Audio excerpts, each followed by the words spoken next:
Okay, it's 1 o'clock. We will get started. Before I start talking, actually, I'm going to talk to the people who are watching this video online. We're going to do the same thing where you get credit for watching this when you give me the code words that I will speak during this lesson.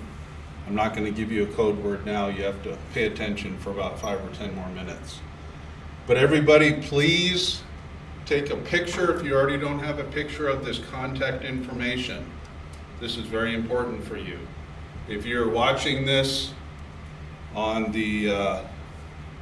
YouTube, write these numbers down, especially my number and Eric McCormick's number and Scott Samsel's email address.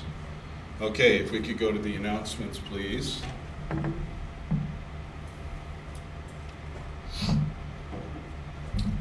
Couple of things we're going to cover, and it's extremely important to pay attention to details. I have to confess that I'm very attracted to people who respond to directions, and I'm very unattracted to people who don't. So please be in the respond to directions category. I'd like you to keep up with the online training. There's no other way to say this. We owe it to the coaches and the players and the parents to be the best product that we can be, and not just feel that we can purchase uniforms and walk on the field and have positional authority with a striped shirt, a whistle, and a flag. If you are sitting here right now, you should have, and don't raise your hand if you haven't, I'm not going to ask you to call yourself out, you should have watched all of the material prior to week 1 and all of the material prior to week 2 to be here, to have that strong, firm foundation to be able to continue with our conversation today. If you have not, please do that.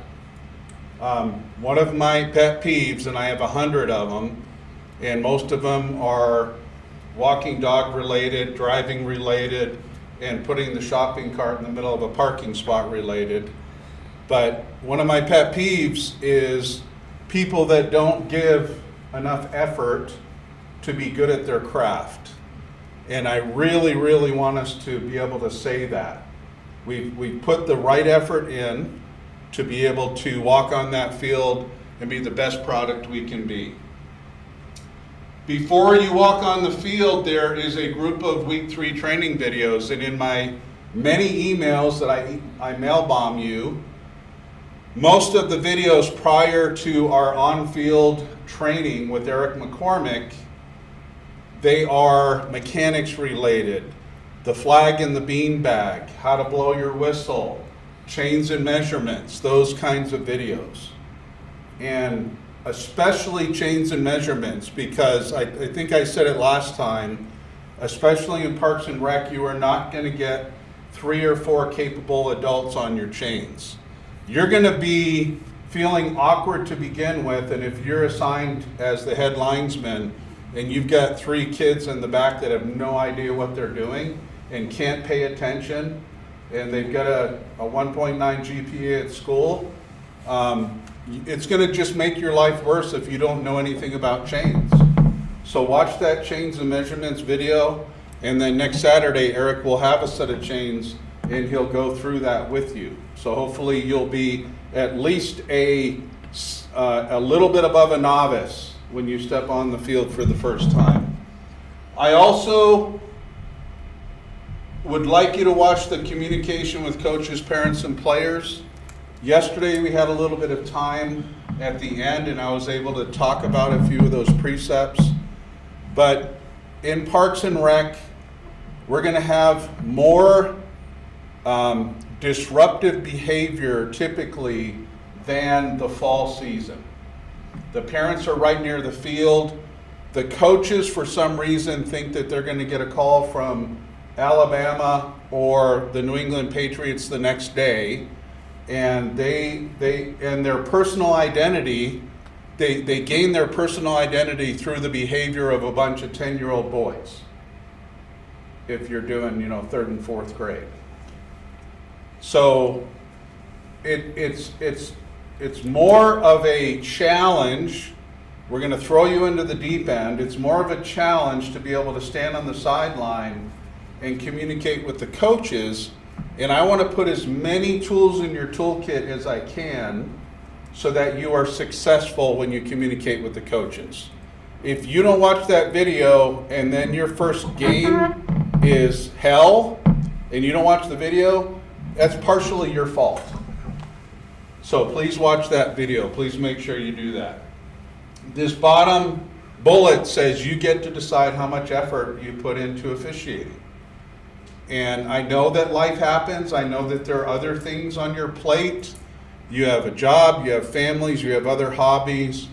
But if you are not able to put some effort into this, I'd rather have you not officiate, just to be completely candid. Next Saturday, we have on-field training. The training is at Harrison High School, starts at 9 o'clock. We'd ask you to arrive no later than 8:45. You don't bring your uniform items, but you do bring your equipment. What 3 pieces of equipment am I looking for? Whistle and Say it loud. the whistle and the pin belt. What kind of whistle? The 40. Fox 40 whistle, either lanyard or finger, one of the 2 types. And The flag. what kind of flag? Long toss flag and beanbag. So one of our students yesterday said he went up to Honig's in Denver, and he said he had a great experience. Somebody came and basically coached him through. They had employees that would grab somebody who was getting ready for a lacrosse or grab somebody who was getting ready for baseball or football, and they would help that person find what they needed. And he said on Mondays, Wednesdays, and Fridays, they have a seamstress available that can do alterations on the spot. So my wife is a seamstress, I've never had to worry about that, but if you need your pants altered. As I said in my uniforms and equipment video, if you know that you are going to officiate football for multiple years, I would recommend you buy at least 1 long sleeve shirt, just 1 is fine, and at least 1 short sleeve shirt, just 1 is fine, and the long pants with the white stripe, and then a pair of black shorts when it gets warm enough, and then at least 1 black hat. 2 flags, 1 whistle. You can go with 1 beanbag, either blue or black is what I recommend. And if you wanted a list of all the equipment to buy, where would I find that list? You send us. Talk loud. You send us email. I did send you an email. If you lose that email, Nina, where do I find it? On the football website. On the Art of Officiating website, there is a uniforms and equipment lesson, and there's an attachment.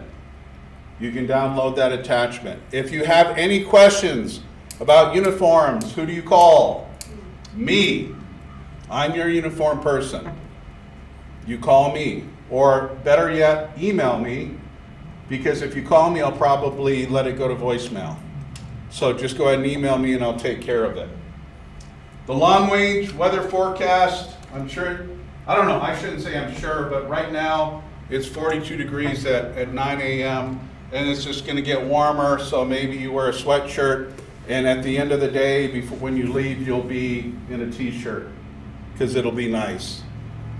Bring your own drinks. Eric McCormick, you have not met him, he's on our training team.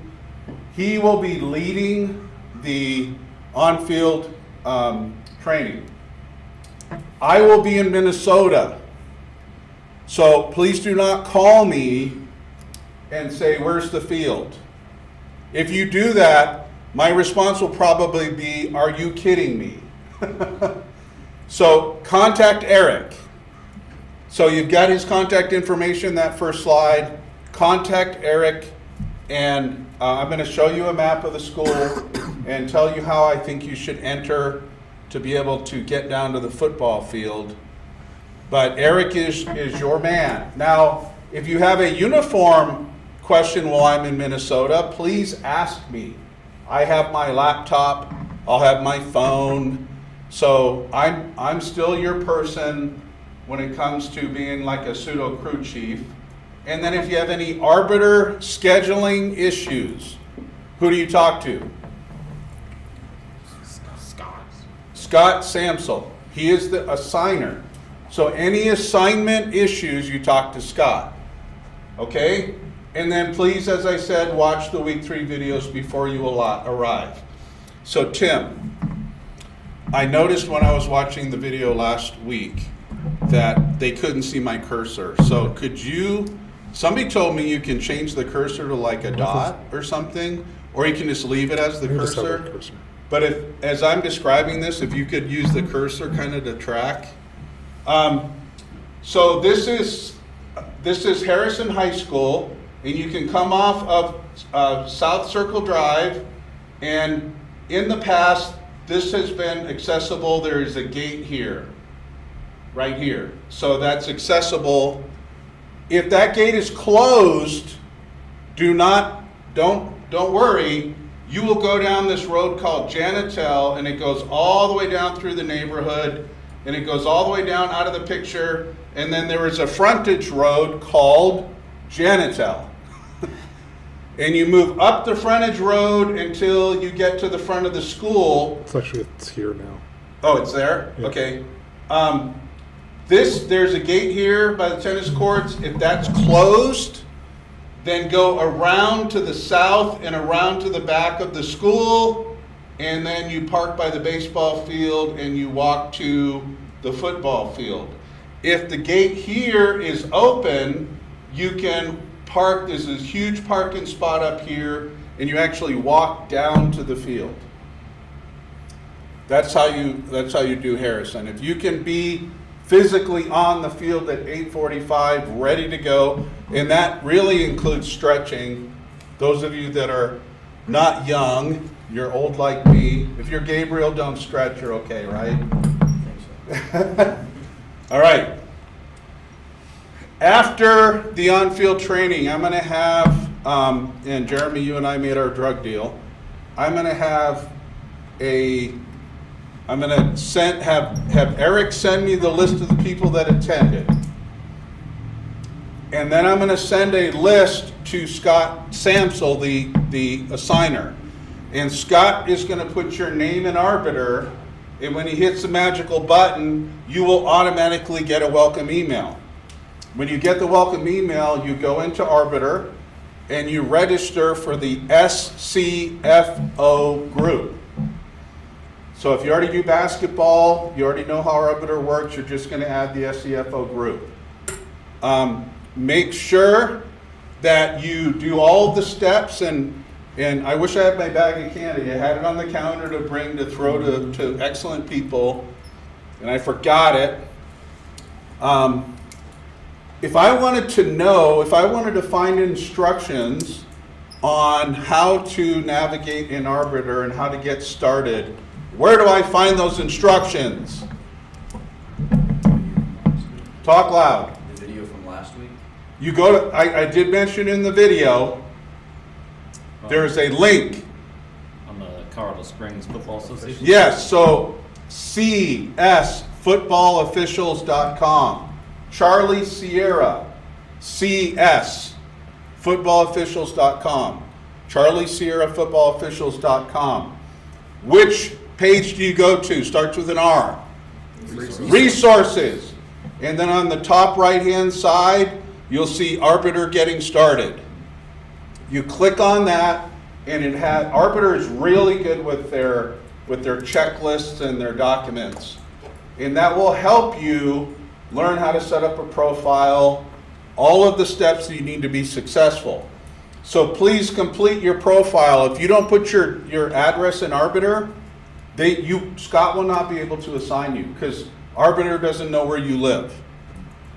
You need to connect your bank to Arbiter Pay, and there's a checklist on how to do that. So you're going to take your bank information, you're going to connect it to Arbiter Pay, and then when we pay you for work in the games, you go into payment and you see that you have a balance and you click transfer and you put in a 4-number code and it goes to your bank.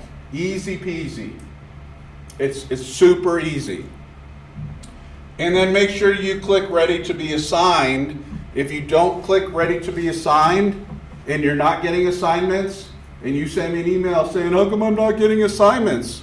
And then I find out you didn't click ready to be assigned, what do I say? I don't know what to say. So these are the precise instructions that you need to record and make a note of so that you are successful. The last thing is please complete your blocks. Block means you are blocking a day or a time so Scott will not send you an assignment. So let's say there's a game on Thursday, starts at 6 and you're going to be in Denver until 6:30. Please block that day. Block that day preemptively. And that way your name doesn't show up, and that way Scott doesn't send you assignment and then you decline it, and it's just extra work. So block the days that you're not available, and it's okay not to be available. You don't owe us anything. You're an independent contractor, and your family comes first. So if you said, I'm taking my wife to McDonald's that night, then I'm happy for you. And I'm not going to think anything less of you. If you're like me and your wife cries when you leave the house because she misses you, then we don't want to get there. I told you that story once, right? Okay. Then Scott will enter schedules in Arbiter and send out assignments. And what I will say, expect the welcome email from Arbiter a couple days after the 7th, and then expect your assignments possibly the week before the first game. So that's not what will happen in the fall. In the fall, you should get your assignments 3 weeks or a month before, but because we just got the contract with the city, we're a little bit behind. This is the first week, and this is a representative week. Essentially, every week looks kind of sort of like this. In the past, we've had games on Tuesdays, Wednesdays, Thursdays, and Friday. The first week is Thursday, Friday, Saturday. So you could get an assignment on a Tuesday. I don't know if they're not going to use Tuesdays. I don't know yet because we haven't received all the schedules.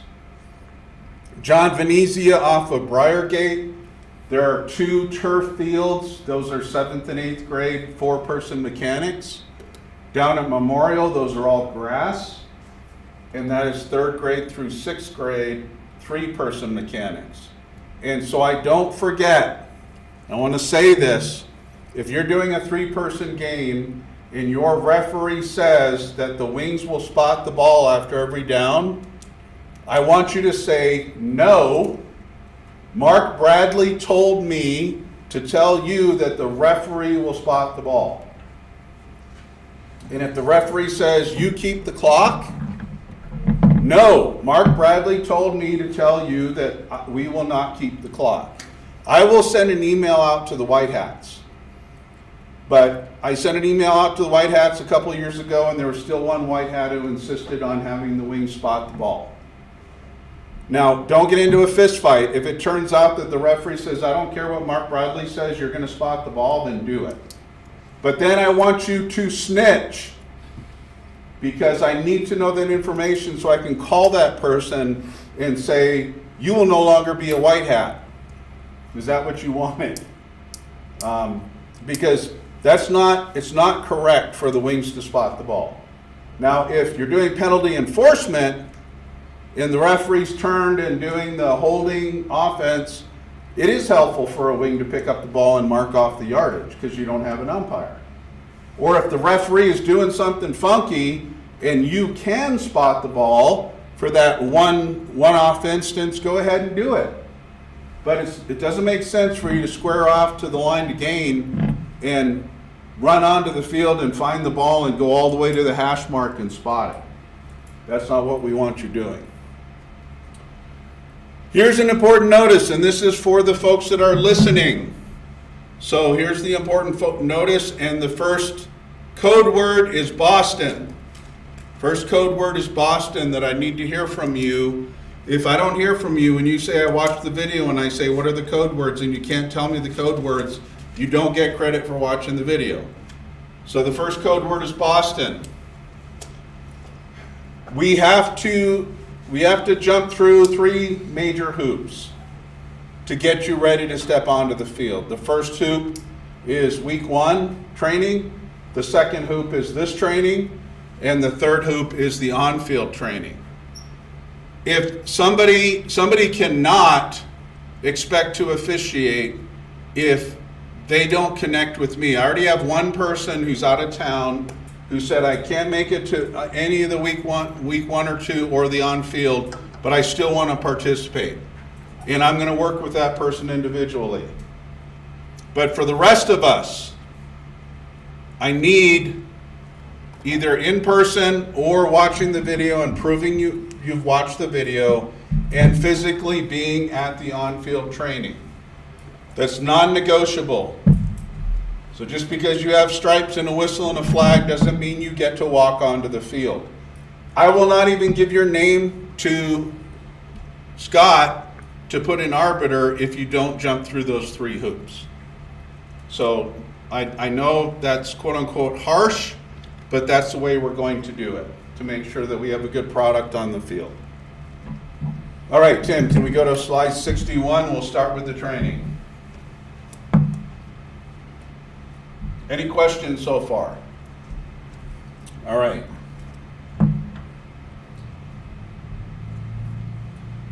Last week we were halfway through Rule 7. In the rules book, Rule 7 is snapping, handing, and passing the ball. Gabriel, you don't have a rule book with you? Can you go out to my car, make sure you lock it again. It's the white Camry, and pop the trunk and go into the box and get yourself a rule book, please. And then make sure you close it, but don't lock my keys in it. Okay. Thank you. Last week we talked about formations. We talked about the snapper, what the snapper has to do, go to the ball, pause. You can lift the ball for initial adjustment, then you can't lift the ball again.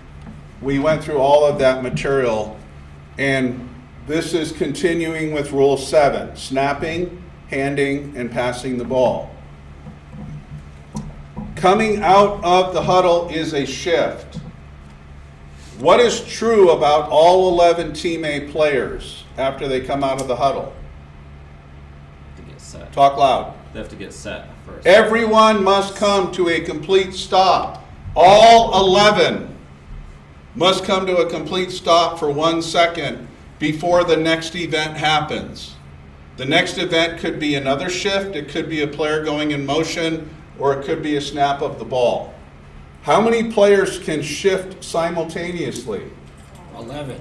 11. Will coaches yell at you when more than one player shifts? Yes. Now, if players are moving and the ball is snapped, that is a foul. If more than one player is moving, that's a foul. So sometimes you might see in a blowout game or when players get disgruntled because their vocal cords were pulled out. Nobody liked that joke. Everybody's standing there like, come on, do better. Do better. I will tell a joke to the listeners, and there must be at least one smile or else we're done. Okay? Okay. I forget what I was saying. Okay. They're angry because they're not getting the ball. You know, they need their touches because the NFL is going to call them. They come out of the huddle and they're moping, so they're dragging, and they don't get to their position in time to be set for a second, so they're still moving, and then another player goes in motion, and the ball is snapped. Is that a foul? Yes. Yes, it is, because all 11 players didn't come to a complete stationary set position. Whose fault is that? The player. Players coach. Not the coach. Player. Not, which player? The second one that goes in the movement. The quarterback.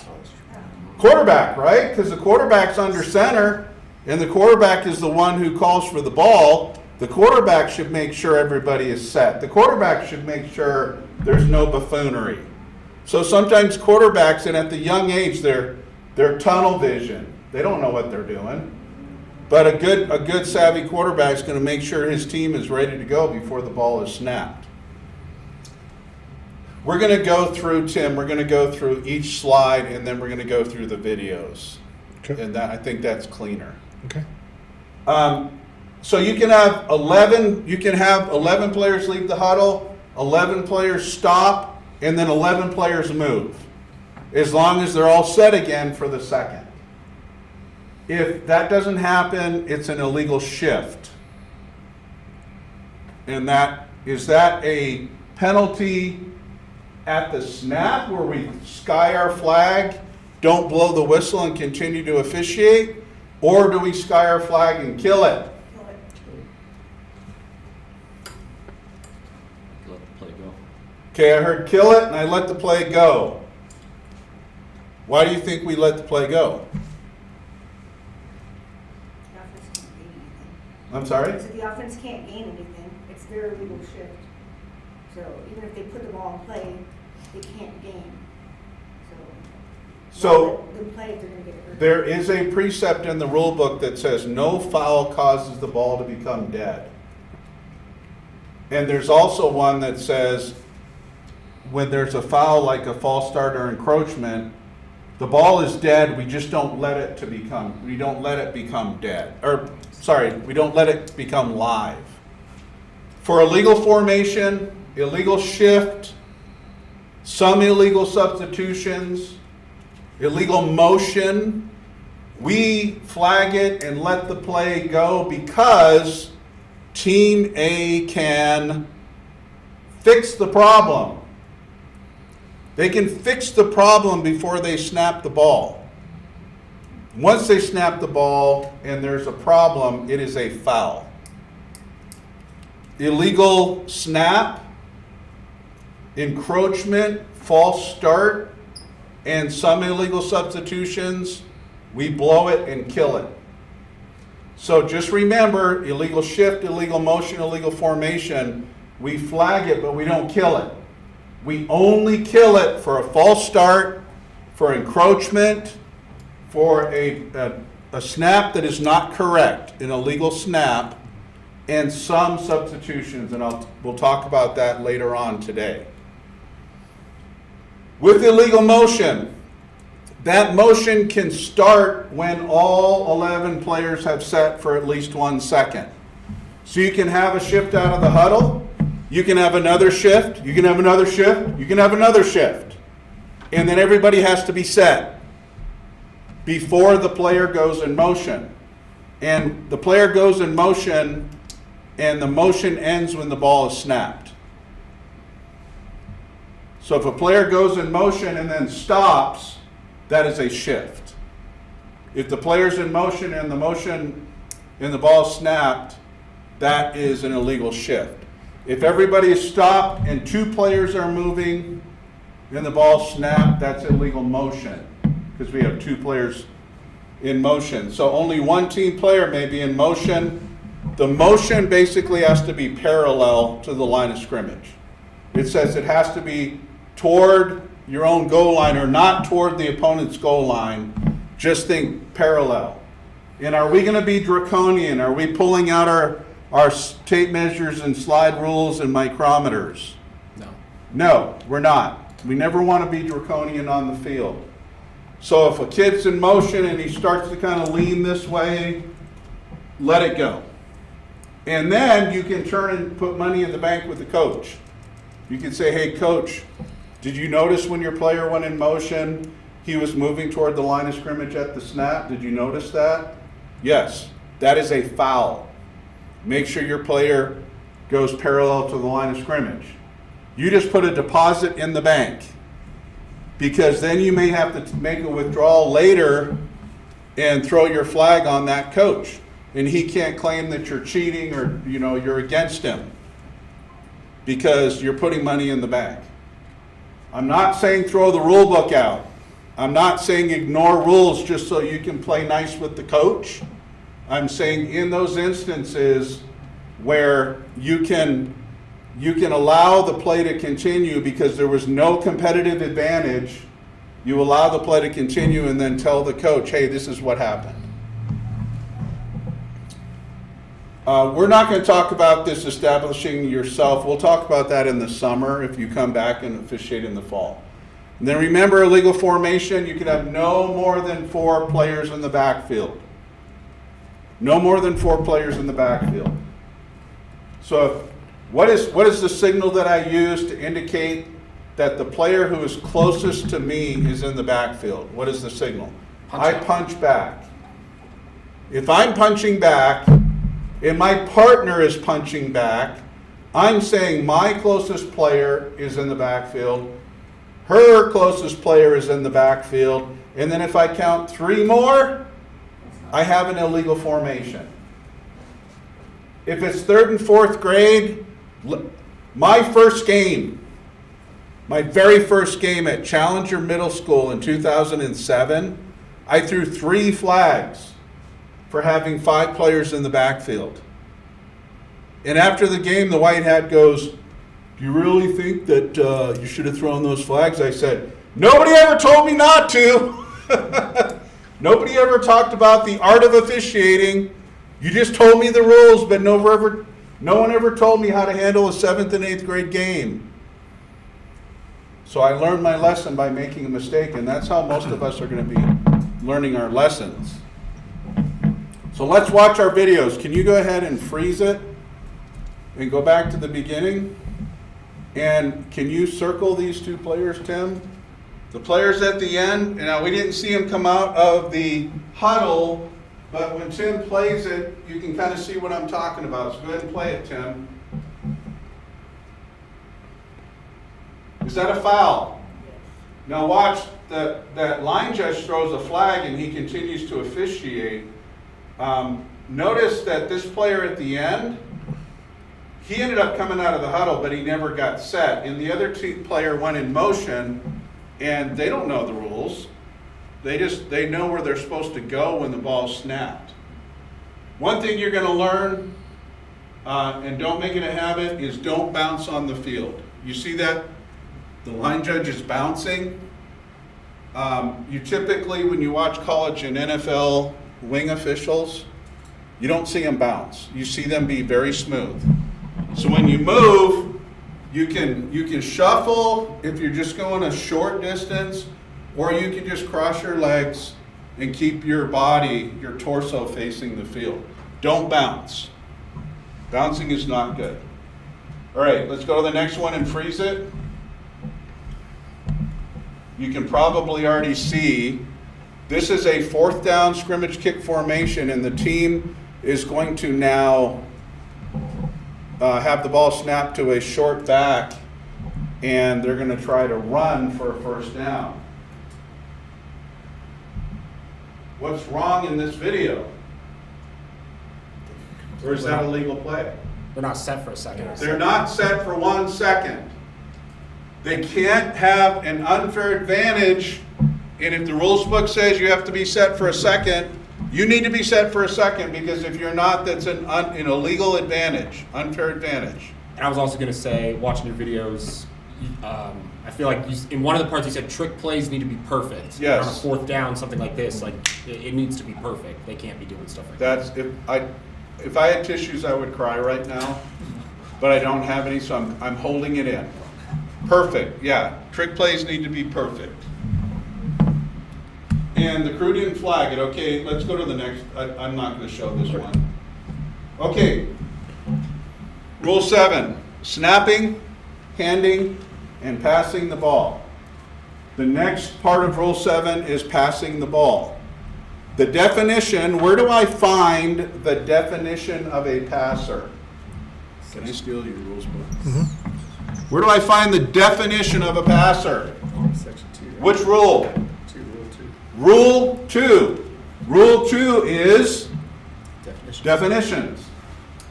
So if you ever need to research a rule, My suggestion is you start in definitions. You're not always going to find it, but at least start in definitions. So, do I see the word passer in Rule 2 in one of the sections? I see the word passing, that describes passing, and I also see player designation. So if I want to learn about a passer, a lineman, a back, a holder, a kicker, a snapper, that's all player designations. So if you look in here, it says a back, an offensive blocker, a captain, a disqualified player, a kicker, a lineman, a non-player, a passer. Article 11 on the next page. A passer. So there's your definition. That's how I navigate the rules book. A passer is a player who throws a legal forward pass. He continues to be a passer until the legal forward pass ends or until he moves to participate in the play. And then in Rule 7, because they're not going to give you all of the information all in the same spot because that would be too easy, and you look in Rule 7, Section 5, Article 1 on page 163. And that's where it says it's a legal forward pass if during a scrimmage down and before team possession is changed, a player of A throws the ball with both feet of the passer in or behind the neutral zone when the ball is released. So there's no other way to learn the rules. It's just brute force, where you read the rules and you start to almost brute force memorize where things are. And if we're talking about definitions, you start at definitions. And if we're talking about passing the ball, you know that Rule 7 is snapping, handing, and passing the ball. So you go there and you spend a lot of time searching. And if you can't find it, what do? Ask for Email. help. Email me. But don't email me and say, where do I find the definition of a of a lineman? Because I'll say, work harder. But there are some rules that are like, I looked for hours and I can't find it, where is it? And then I will help you.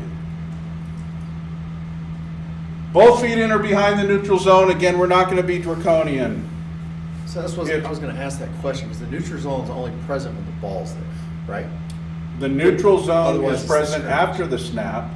The neutral, what is the neutral zone by rule? Space in between the tip of The tip and the butt end of the football.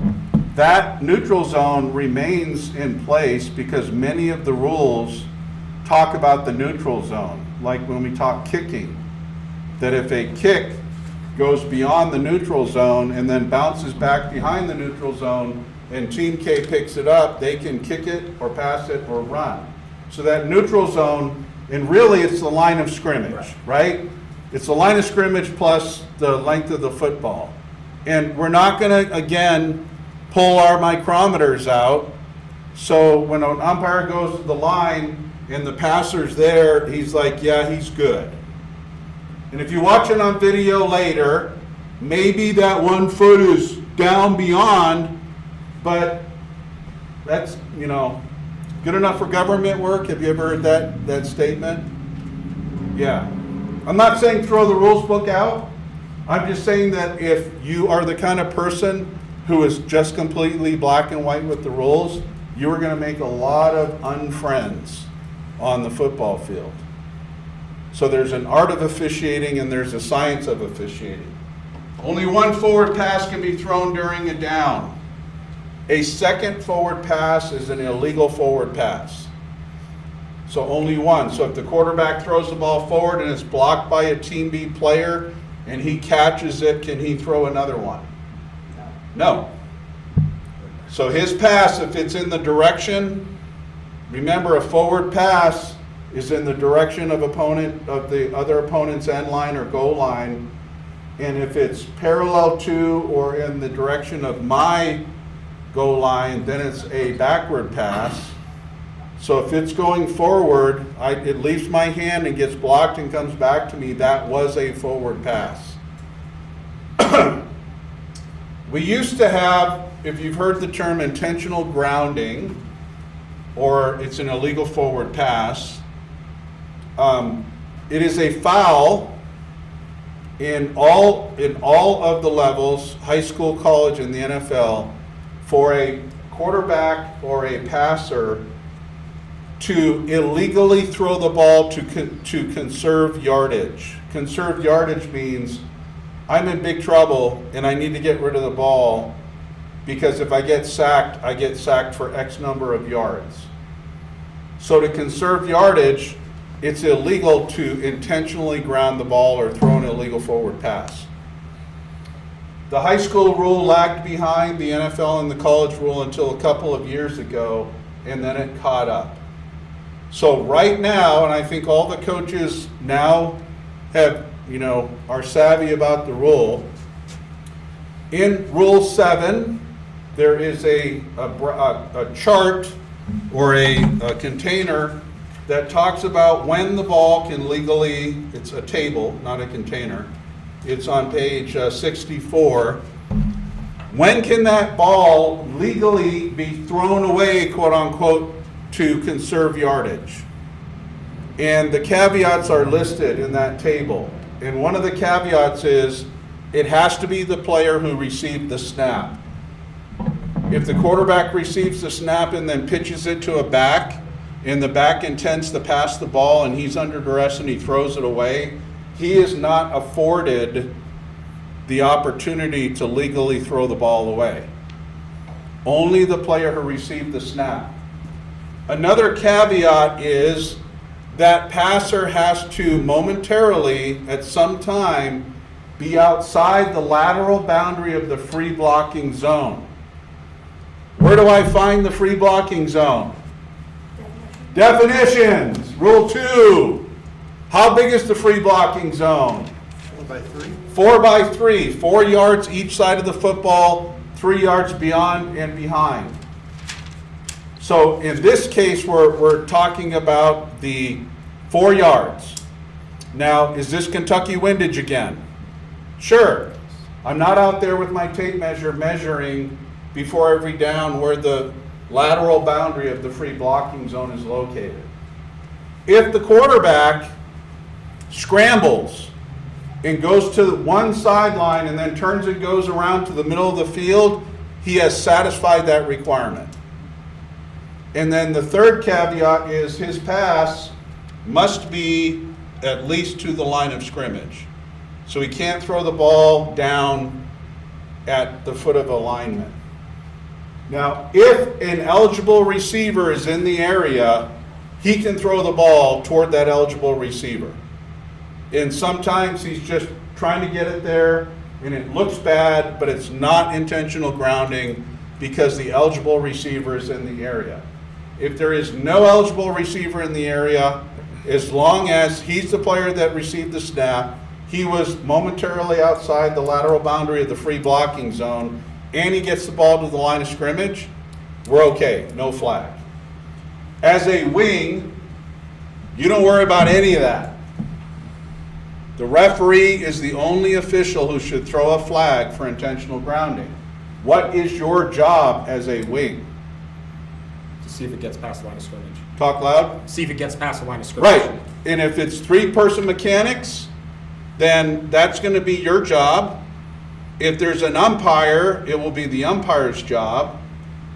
And then what other information could you possibly share with the white hat? A receiver.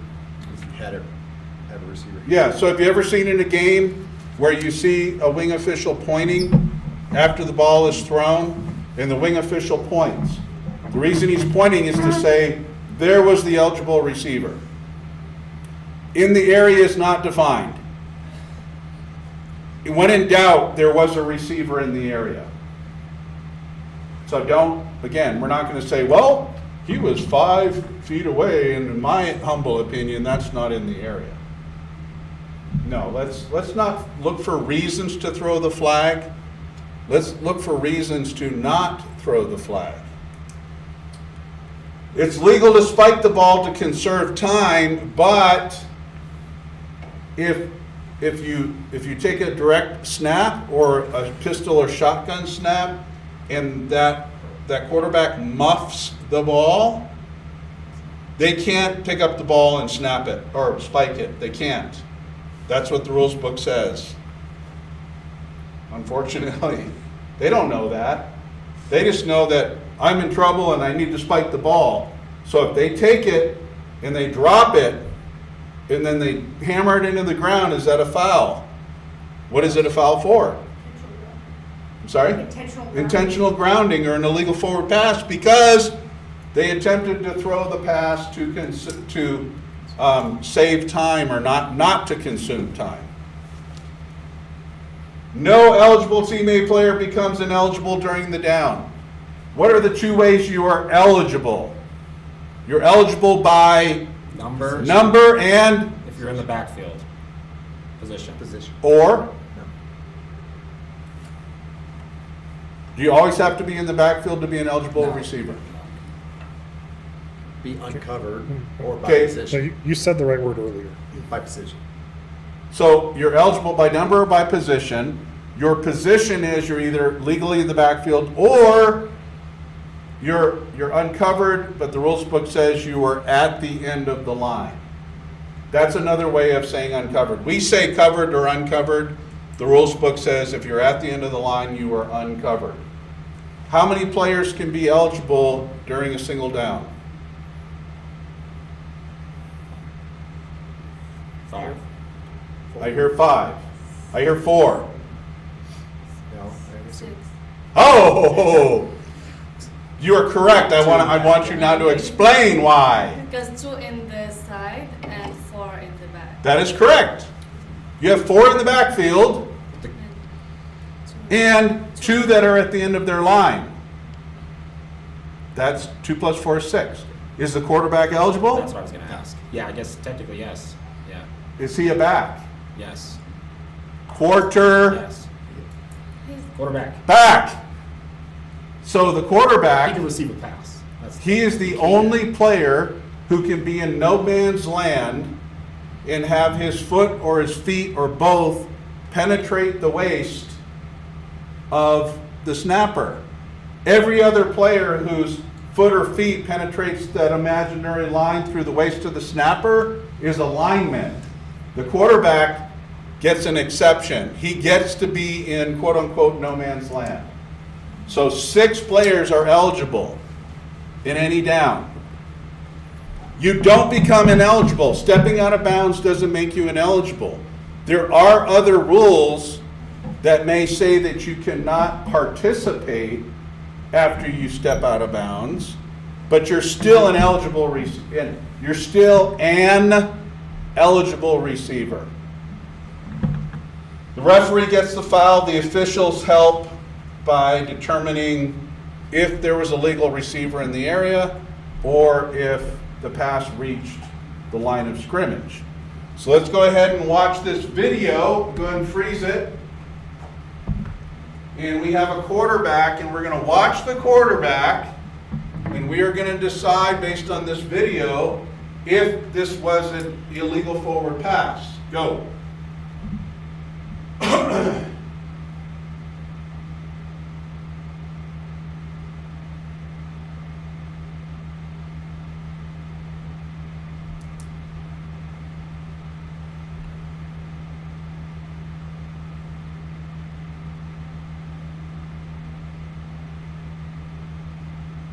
How many of you, raise your hand if you say that is an illegal forward pass? How many of you think it's a legal forward pass? Why do you think it's legal? I was not. Talk loud so the microphone I can think hear the me. running back was still in the backfield. So, the back So there was an eligible number in the backfield? Yeah. Okay? Why did you guys say it was an illegal forward pass? He threw in the opposite direction of where the back was. didn't reach the So line of he scrimmage. And it didn't reach the line of He scrimmage. didn't get outside the free blocking zone, and he was. So what if the coach screams, my back is right there, number 44 is right there? 44 is here, but he threw to more of the right sideline. So he threw. So- opposite In my direction. judgment, he was What- blocking.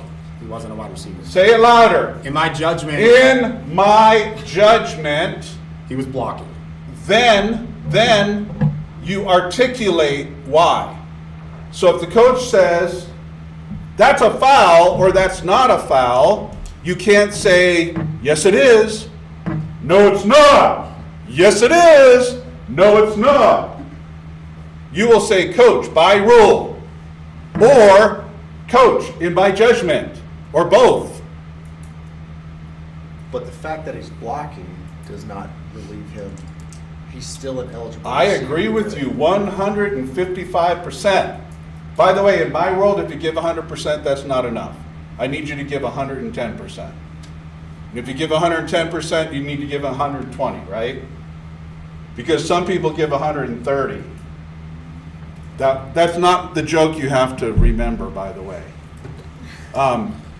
Right, so this is a judgment call. The white hat has to decide, was the quarterback trying to illegally conserve time or yardage, and he just hucked the ball, and the back wasn't even turned, and the quarterback just hucks the ball. That's judgment, and if you have a room full of 100 white hats, it's probably 50-50. Okay. Tim, do you have anything you want to say about that? The one thing I'll add is within like college and NFL, I think they really go like, yeah, the guy's blocking, but he threw it near him, so we're just going to let that go. That's not how it works in high school. We're going to make that judgment on if we think he was legitimately trying to complete the pass. Okay, remember, and we've already talked about this. This is definitions. Which rule is definitions? Two. Two. Forward pass, initial direction toward the opponent's end line, or goal line, or end zone. Pick your words. Backward pass, we never use the word lateral. And then the forward pass is thrown from behind the neutral zone. When in doubt, we say it's incomplete forward pass. We don't want cheap turnovers. We don't want cheap touchdowns. And so a quarterback throws the ball, and by the way, are you going to head up and brain lock on the field as an official? Every time, every game. Do you ever head up and lock? Oh, yeah. This is my 19th year. I guarantee you I will head up and lock often. Where it's just like, your brain is going, do something. So when in doubt, it's okay to, all the players are standing around and nobody blew the whistle. It's okay if a Team B player picks up the ball and starts booking to kill it. Go, no, that's incomplete. It's late. The optic is not the best, but we made the right call. Am I in the way? No, I'm sorry. Yes, yes, you are. Yes, I am. I'm not gonna lie, yeah. I'm going to come and get in the way right here. No, okay. When we talk about eligible receivers, in Parks and Rec, I need to be close to the mic. In Parks and Rec, You speak loud enough, it's fine. it is? Yeah. Okay. In Parks and Rec. Numbers don't matter. No. Numbers kind of sort of matter, but don't lose sleep if they're not properly numbered. Just try to let both coaches know, and typically both coaches will have numbering issues. But the eligible numbers are 0 to 49 and 80 to 99. And you're either eligible by number or you're eligible by position in the backfield or at the end of the line at the snap, possible 6 players. Then we have this thing called the expanded neutral zone. Why do we have an expanded neutral zone? Or downfield blocking. For downfield blocking during what play? Pass. A pass. If the ball is completed behind the line of scrimmage, linemen can go downfield as far as they want and they can block Team B players immediately. Immediately. If the ball crosses the neutral zone, then there are restrictions. And one of the restrictions is that ineligible Team A players cannot go more than 2 yards. If they go more than 2 yards, what happens in Team B's world? It's a run play. Or they have too many targets, right? They have too many eligible receivers. They see too many players. that are downfield and they think, well, do I have to cover that person? So you want to keep the blockers close. If a blocker just dominates his defender and he blocks his defender 5 yards downfield, do we excuse that because he's just such a wonderful blocker? No. He can't be more than 2 yards beyond the line of scrimmage, beyond the neutral zone, called the expanded neutral zone. That's another way when we say we write rules so that one team cannot gain an unfair advantage over the opponent. So we're going to watch 3 videos. Stop it. All right, so this team did the same thing 5 or 6 times in this game, and it was never flagged. It was never flagged. So how many players are legally on the line?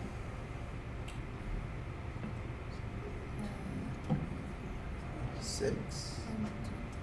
So there's 1, 2, Seven. 3, 4, 5, 6, 7, 8, 9, 10, 11 players. Oh, I didn't How many see of that. them are legally on the line? 6. Do you have a problem with one of the players who's possibly in the backfield? Yes. Okay, this player on the end, can you circle that player for me, Tim, with your, this player on the end, is he in no man's land by rule? It looks like Yes, he is. Yes. He's trying to be a back, but his helmet is definitely penetrating the waist of the nearest lineman. So he needs to back up, and that's where you tell your coach, Coach, I need your backs to be in the backfield. Can you have that player back up? Is this player in the backfield? Kind of looks like it from. Yes, so let's say, for the sake of this discussion, this player here, Tim, if you could, he's in the backfield, this player's in the backfield, this player is on the line, this player is on the line, this player is on the line.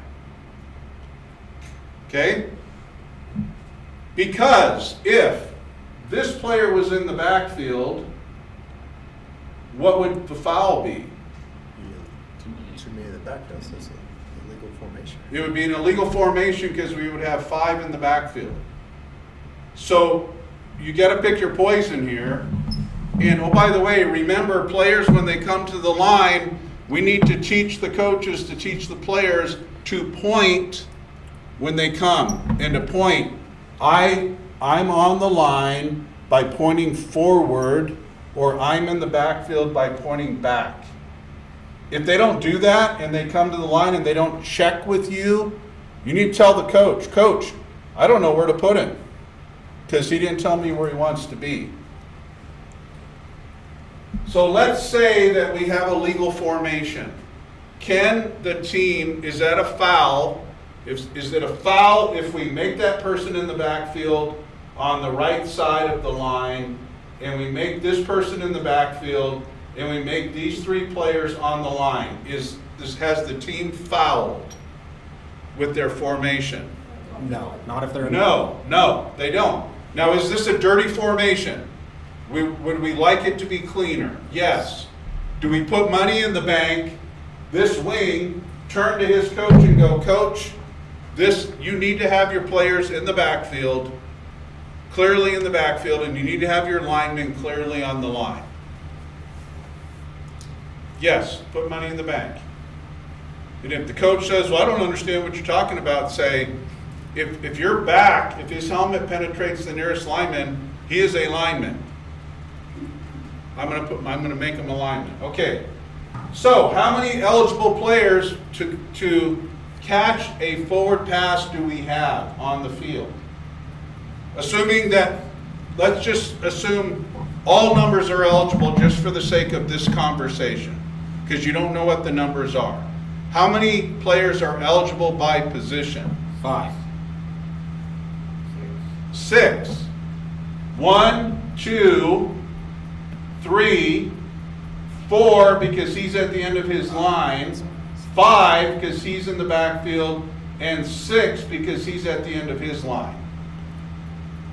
Now, I guarantee that some of those players that we just pointed to do not have eligible numbers. Make sense? Okay, so let's watch this play unfold and let's decide, is this a foul or not? Freeze it. Nobody threw a flag. Was that a foul?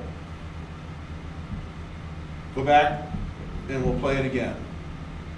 Yes, because Yes. it's the second person in. So like He's not- ineligible. He's covered. He's covered. He's not at the end of his line. Therefore, he is ineligible to catch a legal forward pass.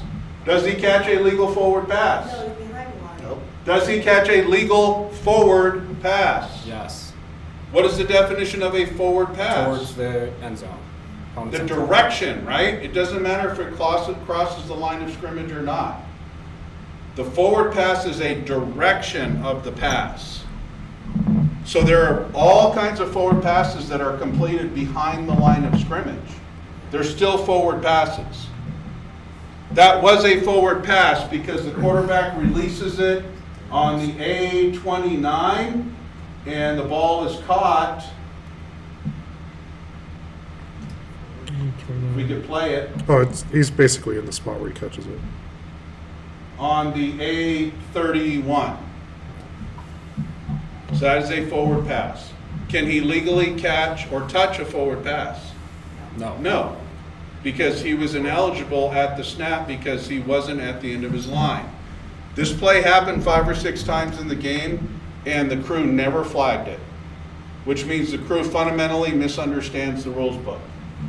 Now, I put some of that on the defensive coach. The defensive coach should have been screaming, that player cannot touch the ball. So that is a foul for illegal touching. An ineligible player attempted to catch the pass. Touching, by the way, is an intentional act. So if the quarterback throws the ball and it hits you in the back of the head, you have not touched the ball. If you turn around and try to catch it or bat it, then you have touched the ball. So that is a foul for illegal touching. That is a loss of down foul, by the way. Does that make sense? Okay, next video. I just want to say one thing. I don't know if this is more complicated than you want to get. If Touch- I understand, if I don't understand it, it is. No. I mean for them, for their Go ahead, purposes. Go ahead. Yeah. So touching in terms of illegal touching is intentional. In terms of like pass interference, if it touches an A player on the helmet, Yeah, so that's probably, we'll talk about pass interference in like 1 or 2 slides. Okay. So let's bring it up then. okay. Okay. Let's stop it for a second. This is a punt, a scrimmage kick. And the team is legally in a scrimmage kick formation. What makes it legal is the punter is 10 yards from the snapper. Now, in Parks and Rec, you're not going to see 10 yards. I would guarantee you don't see 10. You'll see 9, 8, 7, 6, whatever. But don't flag it. Don't flag, or I shouldn't say don't flag it. We don't afford a numbering exception and we don't afford protection of the snapper unless Team K is in a legal scrimmage kick formation. You'll learn more about that in the summer. Is this player on the far right side eligible? Yes. Is this player eligible? No. Why? He's covered by that He's guy. not on the end of his line. Is this player eligible? Yes. Yes. Yes. Is this player eligible? Yes. Yes. He's in the backfield. So we have 1, 2, 3, 4, 5, 6 eligible players. 4 in the backfield, 2 at the end of their line. Now, in this case, this player, the defense doesn't match up with him. He is unguarded. So they decide they're going to be smart and they are going to throw the ball. So this guy's like, dude, look at me, and play it. The punter goes, oh, I'll throw it. Freeze it. Whoop. Go back. When he releases the ball, freeze it. And what's the problem? It's a gap. Legal man downfield. Legal. This dude right here. He's past He that. is Expanded. ineligible. The ball crosses the neutral zone. Remember, we take a snapshot when the ball leaves the passer's hand, not when the person catches the ball. Some umpires incorrectly flag a lineman who's super athletic. The passer throws the ball, the lineman takes 3 or 4, 5, 6 steps while the ball's in the air, and then the umpire turns around and goes, oh, you're not supposed to be there, and throws his flag. So the umpire needs to look, what's the location of these linemen when the ball is released? So this is an ineligible player downfield. Does the crew catch it? Probably not. Probably not. Go ahead. Let's see where it came from. So they backed it up. Yeah. I was like, wow. It's the snapper. It's like snapper, yeah. Catch the ball, and everybody's cheering, and the wing goes down and marks forward progress, and they give that team a first down. Must you, when you make a mistake on the field, must you grieve over it and feel that you are the worst official ever and you're never going to get it? No. There's a varsity, this is at District 20 Stadium between Vista Ridge and it looks like Pine Creek. So it's a pretty big game, probably a quote-unquote A crew. Are you there yet? Will you be there one day? Yeah. So when you're making a mistake and you've made 15 mistakes in one game, are you going to grieve? I hope not. I hope not, for a couple reasons. You're just learning and you're seeing examples of varsity crews that are making the same kind of mistakes that you're going to make. Okay? All right, next. Stop it for a second. So this is Mark Van Gampler on the goal line. He's one of our 8 crew chiefs. He is my personal mentor, the guy who drafted me in 2007, and I've used him as my mentor till today. So I'll still call him on the phone and say, what do you think of this video? Or what do you think of this play? What's your opinion? So the ball snapped on the A11. And freeze it when the pass is released, please. So note, we've got a player who started out on the far end of the left on the line. We have linemen who are on the A15. So are they beyond the expanded neutral zone when the ball is released? Yes, they are. So what has to happen for this to be a legal play? Behind the line of scrimmage. The ball must be caught behind the neutral zone, which is the A11.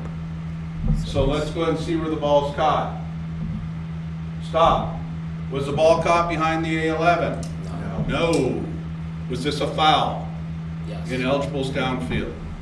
And if they contacted the defender, and this is where Tim was talking earlier, that if that player is downfield and interferes with the defender's opportunity to move forward, bat, or catch the pass, that would be offensive pass interference.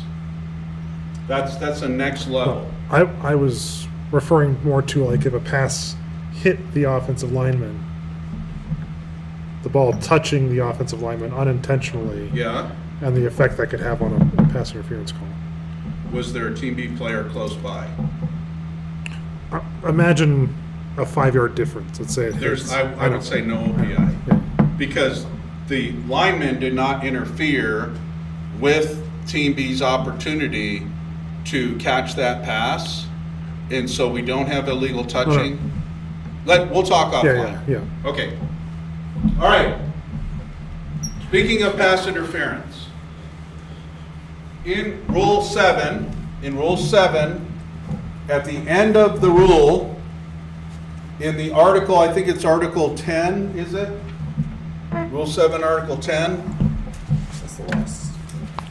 Or is it Article 11? Rule 7, Article 10 defines forward pass interference.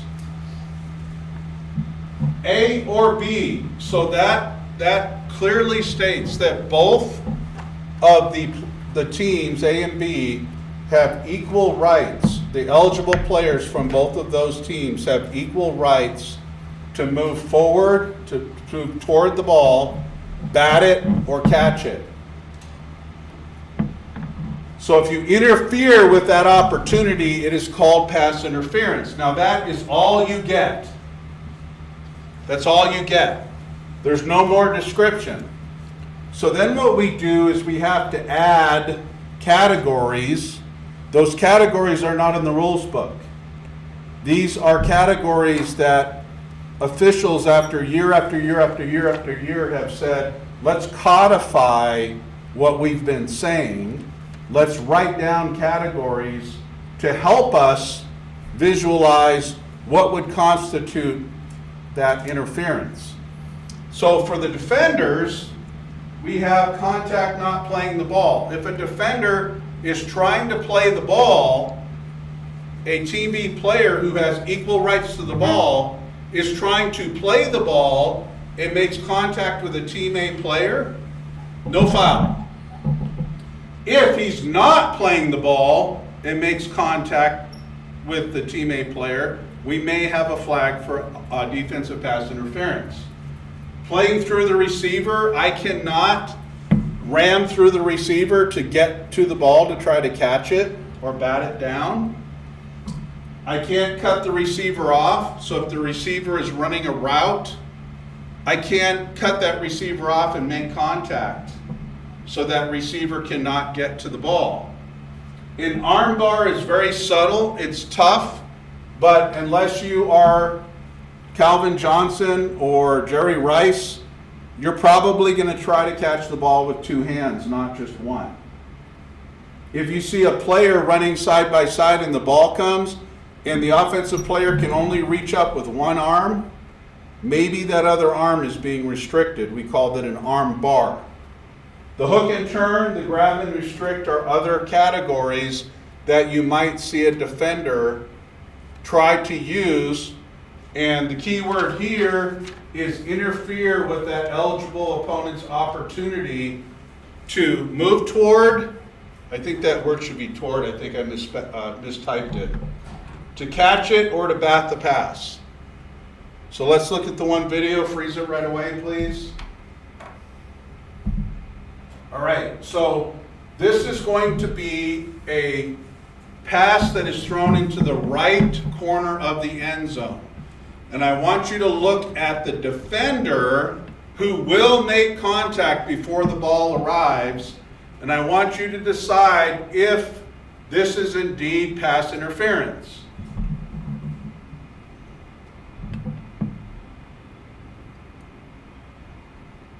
So ball thrown into the end zone, watch the defender. And there was a flag thrown on the play. So the defense is in white, the offense is in blue. The ball's thrown into the corner of the end zone, and there's a flag for defensive pass interference. Do you like that flag, or do you think that is not DPI? I would say no.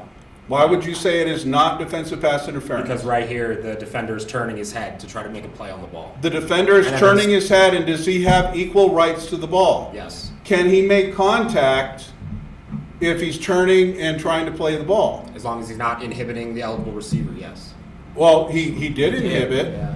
but remember we said if you are not trying to make a play to the ball and you hit the receiver, then it's probably DPI every time. So if this defender is not looking back at the ball trying to catch it, if he was looking toward the receiver, I'd have a flag 100% of the time.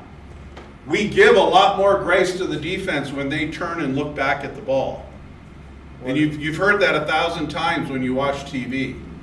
is that defender looks back at the ball, he has equal rights. So he may run into the offensive player, but he's turning and he wants to catch the ball too. That makes sense? It actually looks like to me the offense pulled the defender down. Sure. That's what it looks like, but not being there. So we got to be careful with bang bang plays. Let's not figure out reasons to throw the flag. Let's figure out reasons to not throw the flag.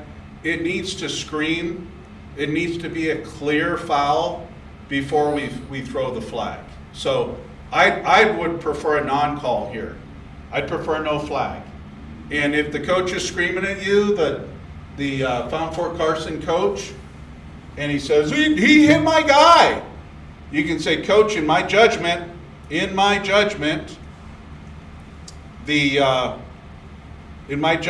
defender was looking back at the ball, and therefore he has equal right to try to catch the ball, and that contact is not a foul.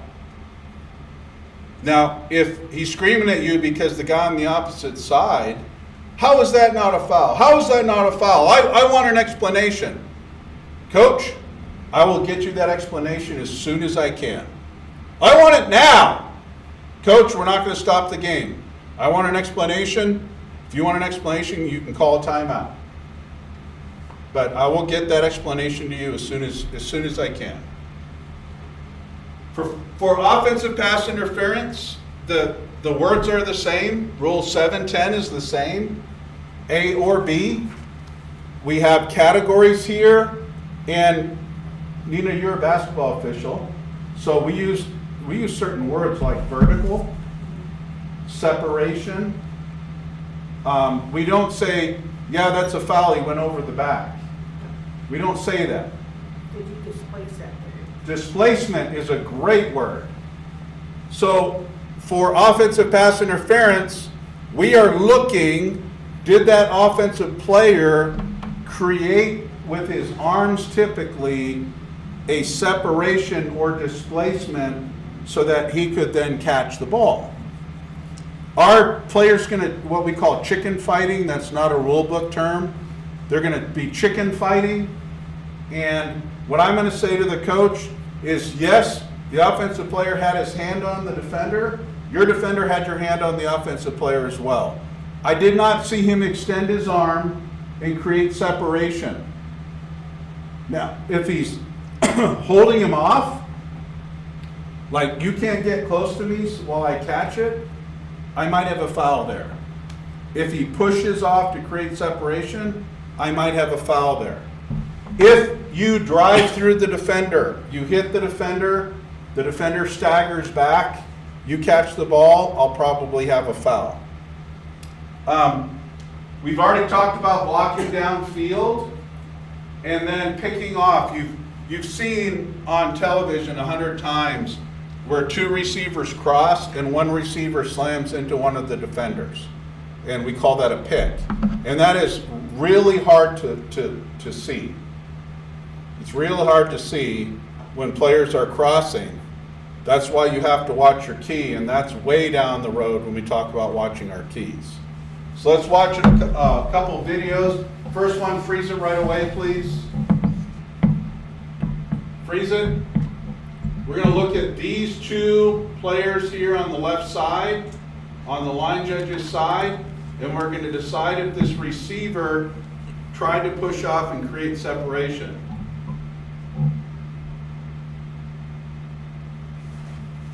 And he caught the ball. Do we have a foul? Yes. Extended arm. Yep, extended arm. So I think it's meant to trigger more than that pushing back. So we have a back judge here, by the way. Nathan McCrary is one of our 8 crew chiefs. In my opinion, he is the best back judge in the state. He didn't flag it, and this line judge didn't flag it either.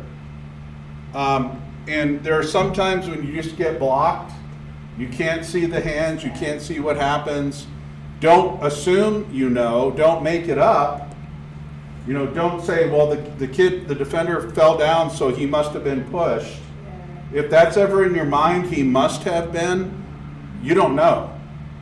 Or I think, you don't know.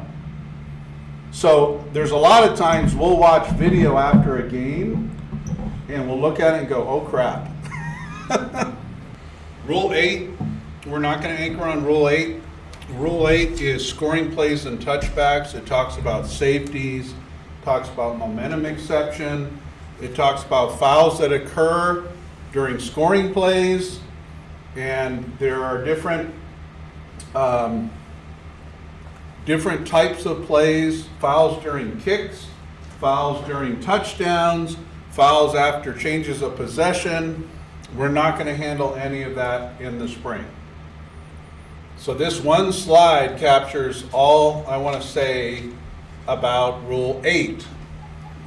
If Team A possesses the ball in their opponent's end zone, it's a touchdown. If Team B possesses the ball in their opponent's end zone, it's a touchdown. After the touchdown, the scoring team will attempt a try. In high school, it's on the 3-yard line. 7th and 8th grade, it's on the 3-yard line. We will have rules differences for 3rd through 6th grade, and I believe the ball snapped on the 2 for a try, because the 3rd grade field, 3rd and 4th is 60 yards, and the 5th and 6th grade is 80 yards. And I believe it's on the 2, but you will get a document from me that lists all of the rules changes or differences.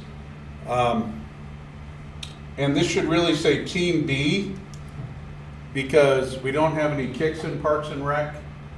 So Team B cannot score. If Team A throws a pass and it's intercepted by B, it's over on the try. If Team A fumbles and B picks it up, it's over on the try. If Team A fumbles and A picks it up, the play goes on. Okay? And we won't talk about the field goal. This is where we're going to spend quite a bit of time. We're going to look at a bunch of videos. On the Art of Officiating website, there is a folder called Foul Descriptions and Videos. I highly encourage you to go through those in the next couple of weeks. Try to watch every single one of them before your first game. Because if you're on the field with a flag and you don't know anything about fouls, then you're kind of just a ball spotter, which is fine, but we do want to get especially safety fouls. So I want to describe fouls to you, and then please go watch the videos. And as always, anytime you have a question, email me and say, I am unsure about what you're trying to say here. Can you please explain it? Most of these bullets on this slide, I have a separate slide for them. I do want to tell you that sometimes coaches don't know any of the rules. And so I actually had a coach who it was the last play of the game, and the center took the ball and touched the hands of the quarterback with the ball, and then stood up and ran into the end zone. Well, that is a illegal snap. It's a snap infraction, because a legal snap includes the ball leaving the snapper's hand. And the parents were going nuts, and the fireworks were going off, and the cheerleaders were jumping around, and we flagged it. And you would have thought that, we were the worst people in the universe. The coaches did not understand the rule. They claimed that was legal. The tush push would be another example. They see it on TV. We talk about it in every game, especially in the NFL. And so what they'll do, I guarantee you, almost every coach in Parks and Rec is going to have the tush push in their playbook. And this is going to be the white hat's call. But a player cannot line up behind the quarterback. The quarterback takes the snap, and the player basically shoves the quarterback in the end zone. That is not legal in high school football. Nor can a player pull back on the runner and help the runner as he's pulling, nor can he lift the runner and carry the runner. And I've seen that. Players, big linemen, they bear hug the runner and they just go backward. Those are all fouls for helping the runner. So let's just systematically go through. We'll look at the videos. A lot of this, again, as we've seen, is what is your judgment? You can't have judgment unless you know what the rule book says. So that's why we want you to know what the rule says. We'll start out with unsportsmanlike conduct and personal foul. If you look in Rule 9, this is all Rule 9. If you look in Rule 9, and I would like you to really spend some good time sitting at your kitchen table with a hot cup of something or a glass of wine, and you're going through and you're writing down or highlighting. So Rule 9.1 is helping the runner. Rule 9, Section 2 is illegal use of hands and holding. We'll talk about that. Rule 9.3 is illegal blocking. And then Rule 9.4 is illegal personal contact. This describes a lot of what we're going to be anchoring on or discussing in Rule 9. It is a personal foul when you have illegal personal contact. That is a personal foul. If you see this where they take one arm and they hold it out, they take the other arm and they kind of create a fist and they chop down, and you'll see all kinds of iterations of it. I do it like this. That's a personal foul signal. Personal foul face mask. Now you can have a personal foul for unnecessary roughness. That's all contact stuff. If it's non-contact, if it's gestures, actions, or words, that is called unsportsmanlike conduct. We have taught this for 150 years, and we still have varsity crews that don't get it. And I don't get that they don't get it. When you say unsportsmanlike conduct is non-contact, and personal fouls are contact, and then we read a game report where a crew tossed a player because he shoved another player to the ground, and then 2 plays later he called him, a racial slur, and they say you're ejected because you had 2 unsportsmanlike conduct penalties. So think, unsportsmanlike conduct is non-contact. Now, spitting is unsportsmanlike conduct. Whipping a football at somebody is unsportsmanlike conduct. So we're talking about physical contact with the player. You could have both. If I grab you by the face mask and pull you to the ground and then stand over you and flex, that is a foul for a personal foul, face mask, and another foul for unsportsmanlike conduct. So unsportsmanlike conduct, non-contact. Taunting acts or words. The taunting acts, and this is all we try to get our rules interpreter to tell us.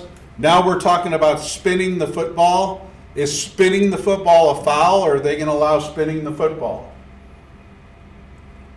Flexing, grabbing your crotch, throat slash, guns, an exaggerated first down signal. So we try to be consistent because it's not fair to the coaches if it's not a foul on Friday and then the next Friday it becomes a foul. We need to be consistent.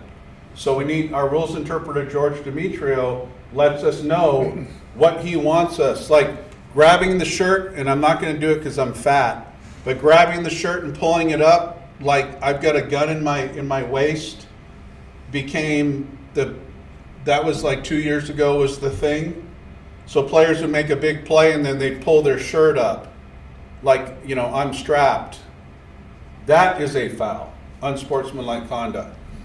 The words, any racial slur, if it's directed at an opponent, is an automatic unsportsmanlike conduct and an automatic ejection. That's it. So the most common is the use of the N-word. Now, if a teammate says to another teammate the N-word, what I would do as an official is step in and go, don't, stop.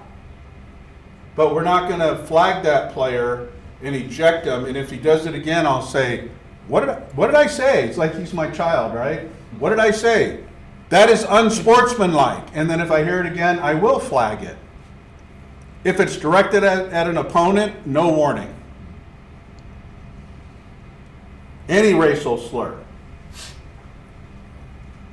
Profanity, insulting, or vulgar words. If a player screws up and they say F-U-C-K or whatever because they're frustrated, I'm not going to flag that. If they say F-U to another player, to an opponent, instantly, unsportsmanlike conduct.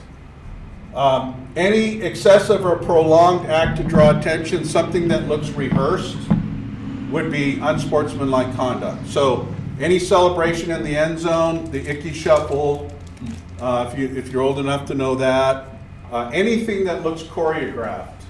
Now, the NFL used to not allow that, and now they do, because they were saying it's the no fun league, and now they allow it. We do not allow any of that. That's unsportsmanlike conduct. We are going to allow for brief, spontaneous, emotional reactions following a play. So I've got a video that shows a player somersaulting in the end zone. That draws a flag.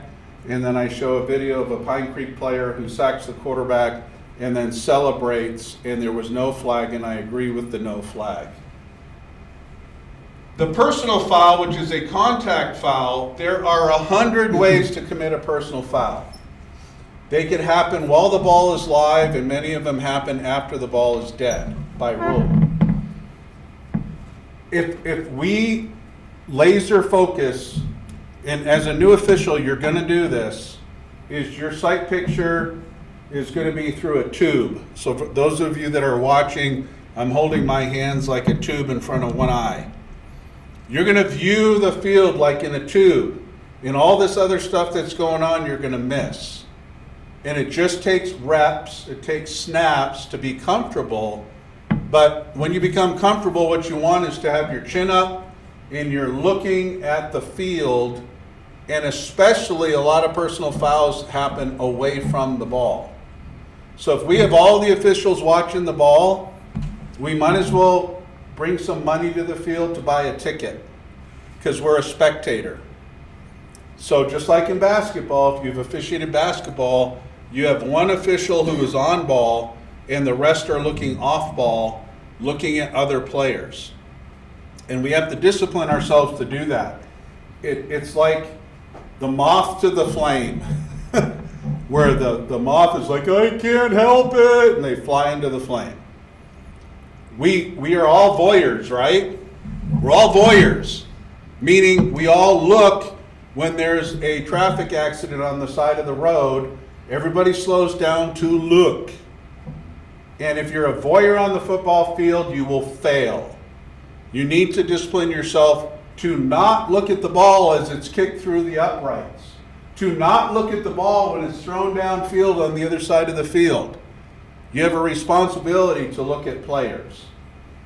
So a lot of these personal fouls may happen away from the ball, or they may happen like at the end of a play. A lot of personal fouls are dead ball fouls.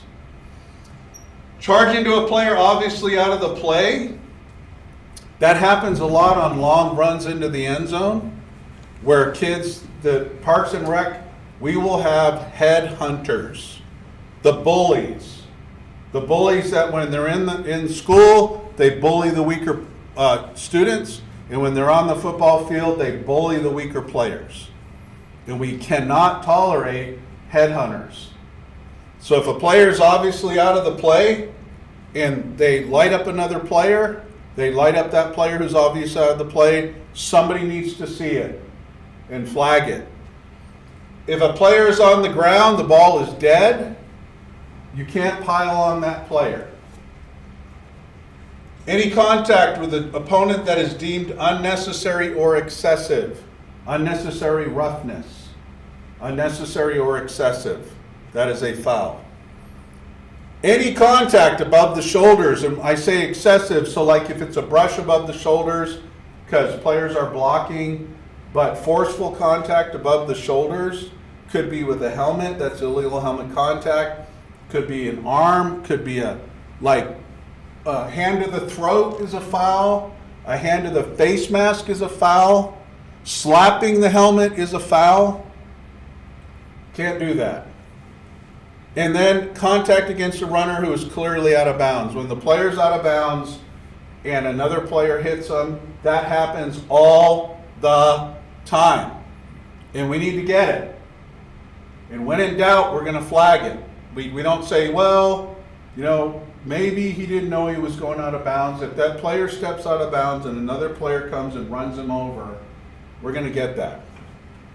When the coaches yell, play until the whistle, I was at Fountain Fort Carson, I think it was my second or third year, and we flagged a player. There was a big mosh pit, and the pit was moving, and a player was standing near the pile just observing, and another player came and just smashed into him, and we flagged it. And the coach said, "You're okay, keep doing that, play to the whistle, you're okay." Man, was I hot. I was so angry. It's like, coach, you want another 15-yard? You want a flagrant personal foul and have that player ejected? Don't teach players incorrectly. So let's watch a series of videos here. The first one, Tim, you can go about halfway. The kid runs down the field, and we'll see what happens at the very end. So this is a turnover, so the referee has the goal line, and he somersaults, and the referee flags it. Now, one thing about the referee's flag, don't sky your flags. Yes, sky your flags, but don't launch them like 10 times your height, because then it looks like you're mad. So throw your flag 2 to 3 times, maybe 4 times higher than your height. Just toss it up so everybody can see it. But when you fling it in the air like that, then you look agitated. And we need to be even keeled. So that's a foul. Okay. Like flips into the end zone, any celebration into the end zone. 'Cause I've seen kids flip into the end zone, like do front flips. Yeah, that's a foul. Okay. Backstepping into the end zone is a foul. Pointing at the opponent as I'm running into the end zone is a foul. When you are taunting, that is a foul. Yeah, the word Mark used earlier was excessive. If he's, fist pumping, celebrating that he, outran everybody, that's not really excessive.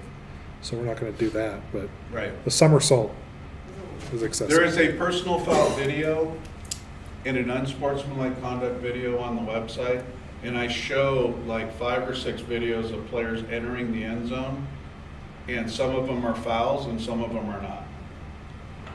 All right, next video, stop it for a second. This is a Pine Creek player who's going to sack the quarterback, and we're going to see if that is a foul, if this is unsportsmanlike conduct. Yes. He's not directing it at an opponent. He's basically celebrating. By itself, that. away. If he did that in front of an opponent, I would flag it, but he's running away from the opponents and he's just excited. So let's let that go. Next one. Okay, stop it for a second. What we're gonna look here is a player who is out of the play. So it's gonna be a long run, and we're gonna look behind the play, and one player's just gonna decide, you know what, I'm gonna take a cheap free shot. Okay? So the ball snapped on the A41-ish. He's heading to the end zone, and watch behind him. Boom. No reason. Now this is tough. Can you freeze it here? This is tough because has to watch the runner because he has to see if the runner is out of bounds. This back judge over here on the goal line, it's his goal line. He gets to rule if the ball penetrates the goal line. So both of them are watching the runner. So to get this foul of this player behind the play, thank you, Tim, that's probably going to be the umpire or the opposite wing. So if the opposite wing is looking over here, he's wrong. If he's looking at the runner, he needs to be looking behind at all the players that are going to be doing something wrong behind the runner. I think the back judge could have this too. It's tough. The goal line is not quite threatened yet. I'd say have a wide view here. Yeah, It's tough. I'm not saying it's not. I will tell you, 2 years ago, I was at Thompson Valley doing a playoff game, and there was a interception return for a touchdown, and it was my goal line. And I had thrown a flag for holding on the right tackle, and it was an interception, and there was a score, and the right tackle ran across the field and cleaned the clock of a kid well out of bounds in the end zone. And I was right there, and I didn't see it. And the wing saw it. So I guess good officials should be able to see that, and then mediocre officials will miss it. So, okay, next one. Stop it. So this is a playoff game, Pine Creek, Ralston Valley. Quarterback was getting hammered all night. And so we have an umpire here. It's a 7-person crew. And let's see what happens to the quarterback. When the quarterback hits the ground, freeze it if you can, Tim, as soon as he's down by contact. You see that? The player is not, he hasn't tripped, he hasn't lost his balance. He is delivering a blow with his shoulder/helmet to the ground. So does the quarterback need to be tackled? No. Does he need to be hit? No. Could that player hold up? In my opinion, 100% yes. Did our crew flag it? No. No. Now keep playing. Boom. No flag. He gets up. He's hurt.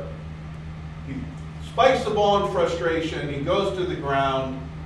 And then Todd Miller called a timeout and reamed the line judge. You are the worst crew I have ever seen. He was so mad, and I don't blame him. If we had flagged the spike, that would have been horrific, like criminal. We didn't flag the spike. Next video. All right. This is going to be a late hit. No, not a late hit out of bounds. Just play it. It will come to me. Oh, this is a defender. Boom, defenseless player. Defenseless player, if we look in the definitions in Rule 2, there are definitions of players, and one of them is defenseless player. So if you look at Article 27 in Rule 2, I'm sorry, Article 16, I misspoke. It is Section 32, player designations, and then Article 16 talks about a defenseless player. This was entered into the rule book just a couple of years ago. And a defenseless player, we have to protect a defenseless player, including a receiver. You don't get a free shot on a receiver because the position of their body makes them very vulnerable to injury. So let's move it back a little bit and we'll see, is this contact legal? So the ball goes over the kid's head and then the defender just goes, oh, boom! Could he have held up? Absolutely. Did he try? Did he think the player had caught the ball and he tried to tackle him? No. He's just delivering a blow. So watch what the back judge does.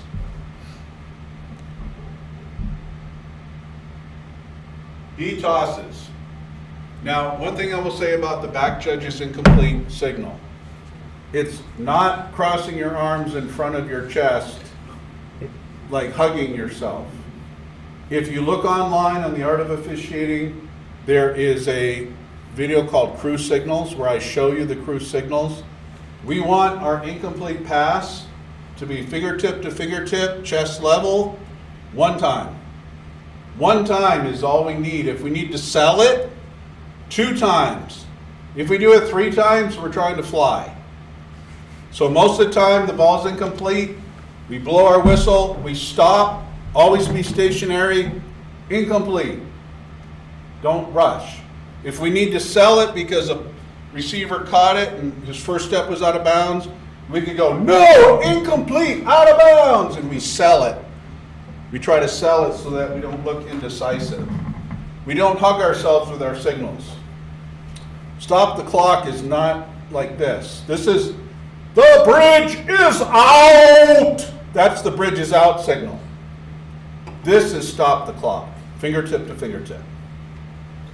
Okay. And this is a late hit out of bounds, runner's out of bounds, and the defender delivers a blow. And there's the flag. What do I think about the height of the flag? Probably too high. Too high. Makes you look angry. So just toss it about half of that height. Good job getting it. That's Ray Lutz, I think. Good job getting it. Okay. Now, have you heard the statement? There is holding on every play. Yes. Yes. Do you think that's true or false? Probably true. It is true. Let me read to you. Let's talk. Where would I find the definition of holding? 2. So rule 2, is there an H, holding? So I look in rule 2 and I look for holding and I see no, there is not a holding. So where would I find holding? So what I do is I look in blocking, I go back, and a lot of the rules you just got to be familiar.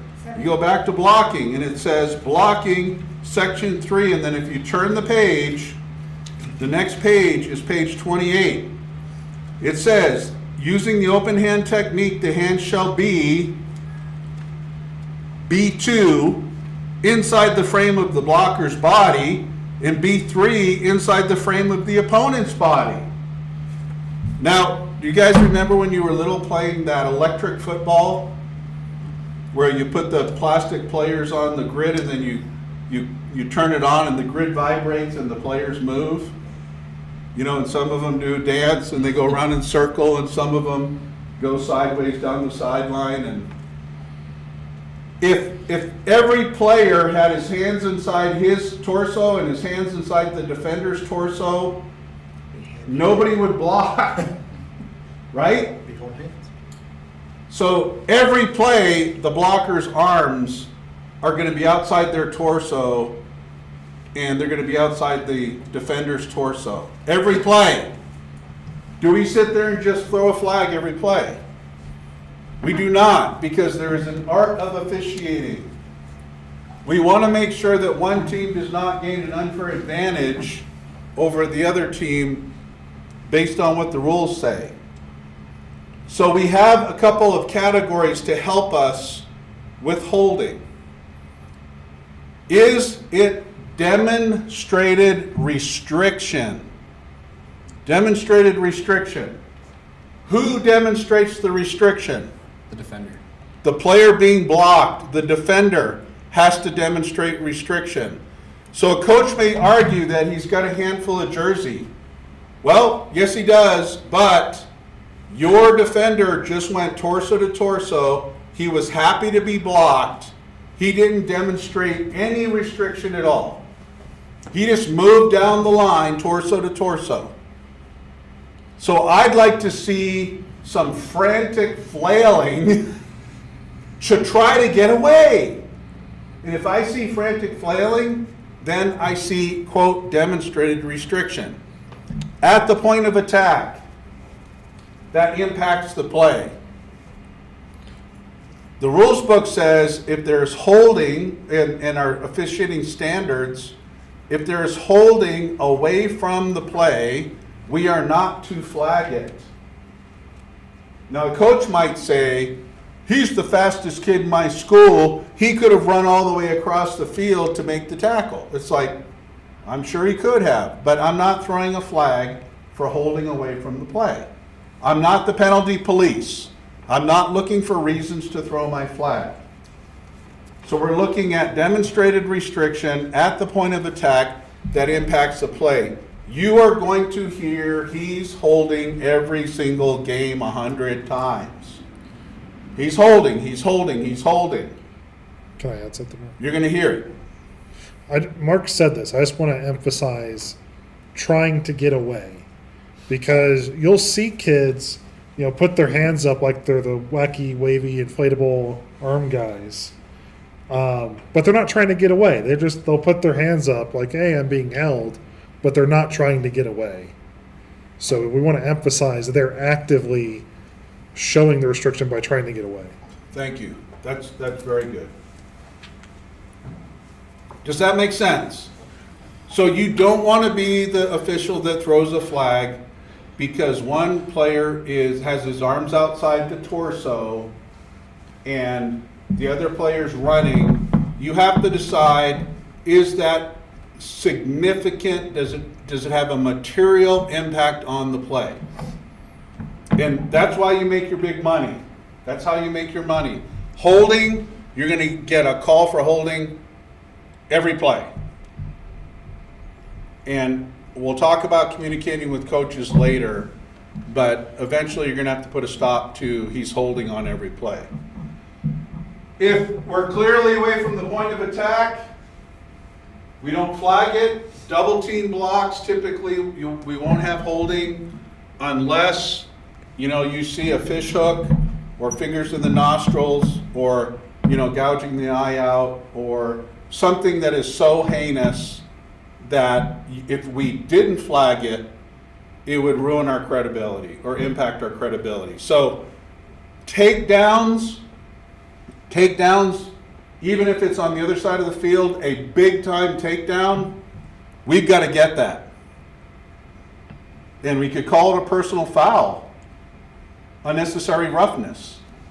But if we don't flag those things, everybody can see it, it's in the open, then our credibility starts to take a hit. If the runner is down at or behind the line of scrimmage and we throw a flag, then, I will tell a coach if he says he's holding, I'd say, well, he didn't hold well enough because your player made the tackle. So I don't think his hold was very, very effective. So let's watch a series of videos here. Please freeze them at the beginning. All right, we're going to be looking at this side of the line. I think it's the left guard or the right guard, I think. So let's snap it. Up, right tackle. Freeze it. Do we have a hold? I don't know what I was looking at, where?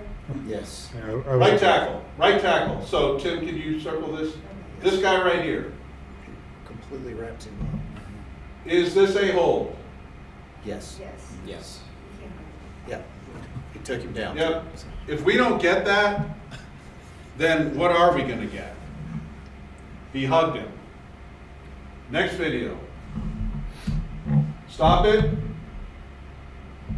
We're going to be looking at this matchup. Which matchup? I think it might be the right guard or the center. So let it run for a little while and then freeze it. And freeze it. Yep. Whoop. That right there. So we'll go back. And Tim, if you can circle that right there.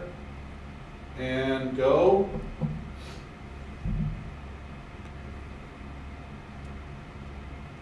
So takedown. Now, who took who down? That's not grammatically correct, but who is responsible for the takedown? Offense or defense? Looks like Offense, defense. defense. Looks like The defense. defensive player finished the takedown. Yeah.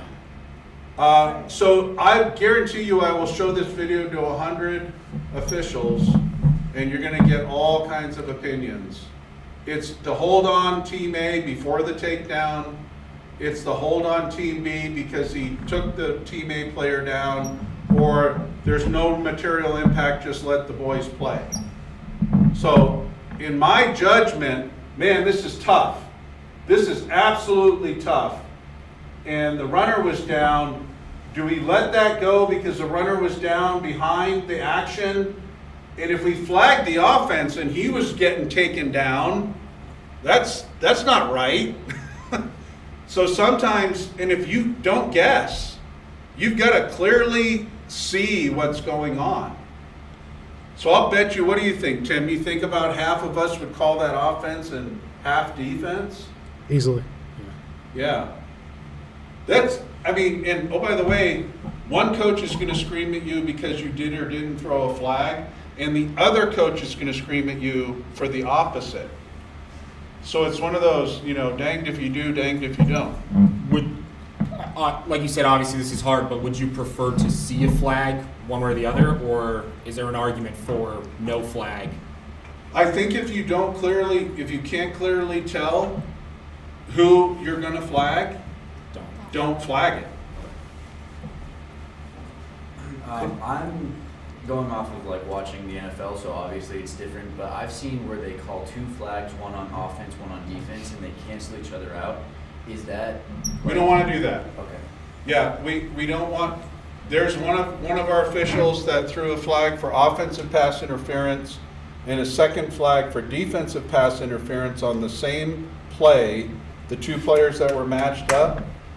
And that story is still being told to this day, and that happened like 12, 13 years ago. So you don't want to, unless it's personal fouls.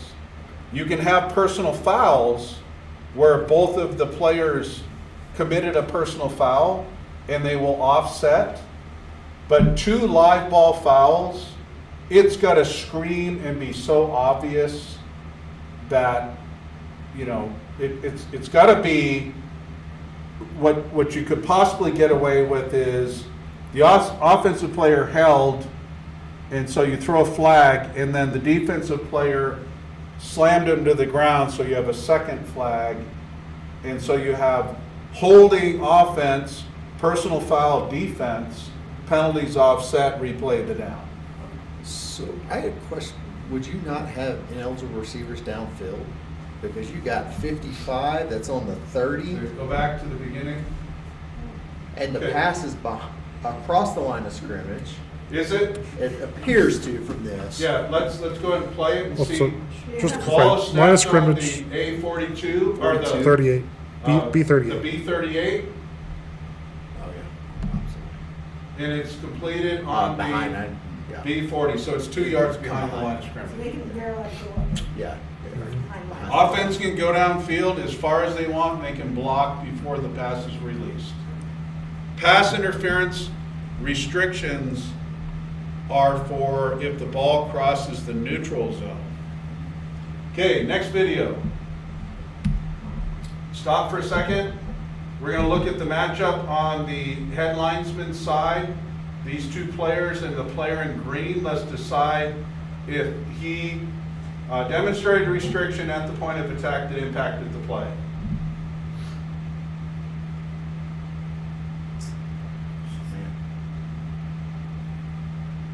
So it went for a touchdown. Was it at the point of attack? Yes. Did it impact the play? Yeah. Yes. Was it demonstrated restriction? Took him to the ground. So who took who to the ground? I mean, Looks all like- of these, Kind of so looks like the defender. he's grabbing and the defender, is the Pulls him. defender grabbing and pulling? Or is the defender trying to get away and he loses his balance? You can see what it looks like to me is you can see the receiver with his left arm push the defender to the ground. Yep. Right about the, what's that, the 830? Right, The B10, Right- the right there. B30? yeah, B30, yeah. So, I guess the punchline is, you need to see the beginning, middle, and end of the play. You'll hear me say that 1,000 times. You must see the beginning, middle, and end of the play, and you must clearly know. If you think something happened, you can't flag it. You must know that you clearly saw the beginning, middle, and end of the play and decide that was demonstrated or material restriction by Team A that impacted the play. In this case, that wing passed on it and it ended up a touchdown. I think I would have liked a flag on it. Okay, stop it for a second. Now, this is the umpire. We're going to look at the left tackle and the left guard. The left tackle is going to be upright and the left guard will be on his knees. So Tim, if you could show that a couple of times. Left tackle, and then go back and we'll watch the left guard. So the left guard is on his knee and he's holding it, then he kind of pulls the kid to the ground from his knees. The left tackle has his arm out as the would-be defender is trying to get to the quarterback. We have a flag.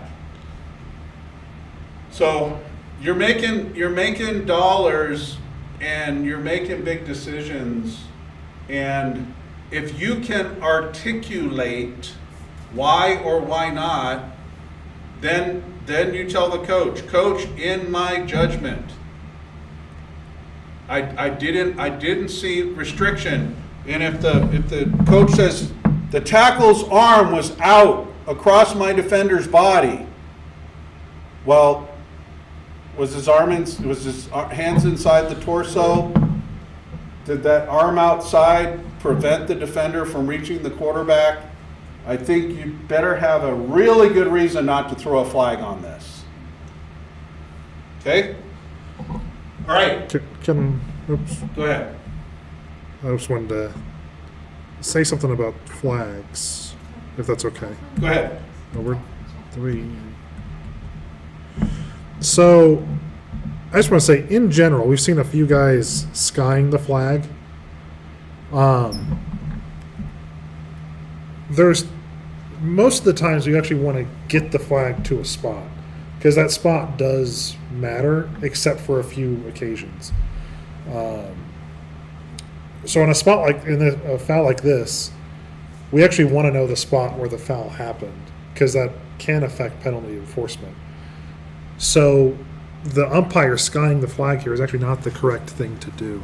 So I'd say just in general, you probably want to spot the flag and then learn when you can sky it. That's my personal opinion. I don't know if you agree And with we that. will, there is a lesson that you're going to be looking at this week before you show up at Harrison High School on March 7th at 8:45 a.m., ready to go. There is a lesson called penalty flag and beanbag. And we talk about the very thing Tim said, that some flags you sky and some flags you throw to a spot. Okay, defensive holding is, there is a foul for defensive holding. When you're talking about a passing play, in Rule 7, it says that pass interference restrictions begin for Team A, the offensive team, at the snap. Pass interference restrictions begin for Team B when the ball is released. So if the cornerback is playing press coverage and the receiver tries to go downfield and the quarterback grabs him and the pass has not yet been thrown, and he grabs him and he keeps him from running his route, and then the pass is thrown, we can have a flag, and that's holding, 10-yard penalty. If the ball is in the air and there's hook and grab or twist or whatever, then it's defensive pass interference. So we could have holding on a passing play that is a 10-yard foul, not a 15-yard defensive pass interference. Have you ever flagged this, Tim, when a defender grabbed like a pulling guard or grabbed a potential blocker? I've never seen the flag for it. I have not personally flagged that. I think I've had defensive linemen holding the offensive lineman to let a linebacker through. I've had that That called would in the be, game. that would be a foul.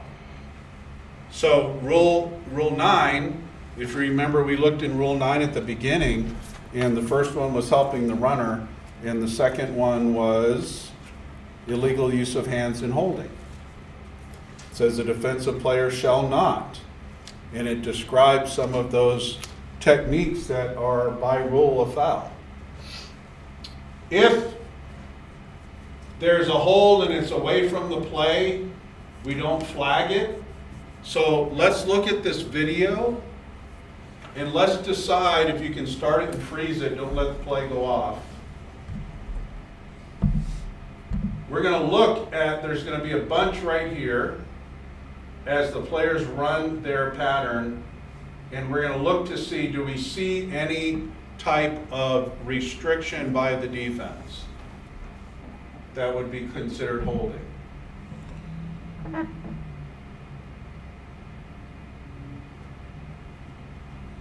don't see. Run it again. Not because the play was on the opposite side of the field. Player was. Did you see material or demonstrated restriction? I didn't. I don't think so. Back judge saw it. So punchline is, don't be too quick to throw the flag. Make sure the foul screams. Make sure it's very clear. Don't say, well, here's 50-50, I guess I'm gonna toss my flag. Look for reasons to not throw the flag. Don't look for reasons to throw the flag. We do have some officials that they're just waiting for something that is even close to a foul so that they can throw their flag, and I hate that. So don't do that.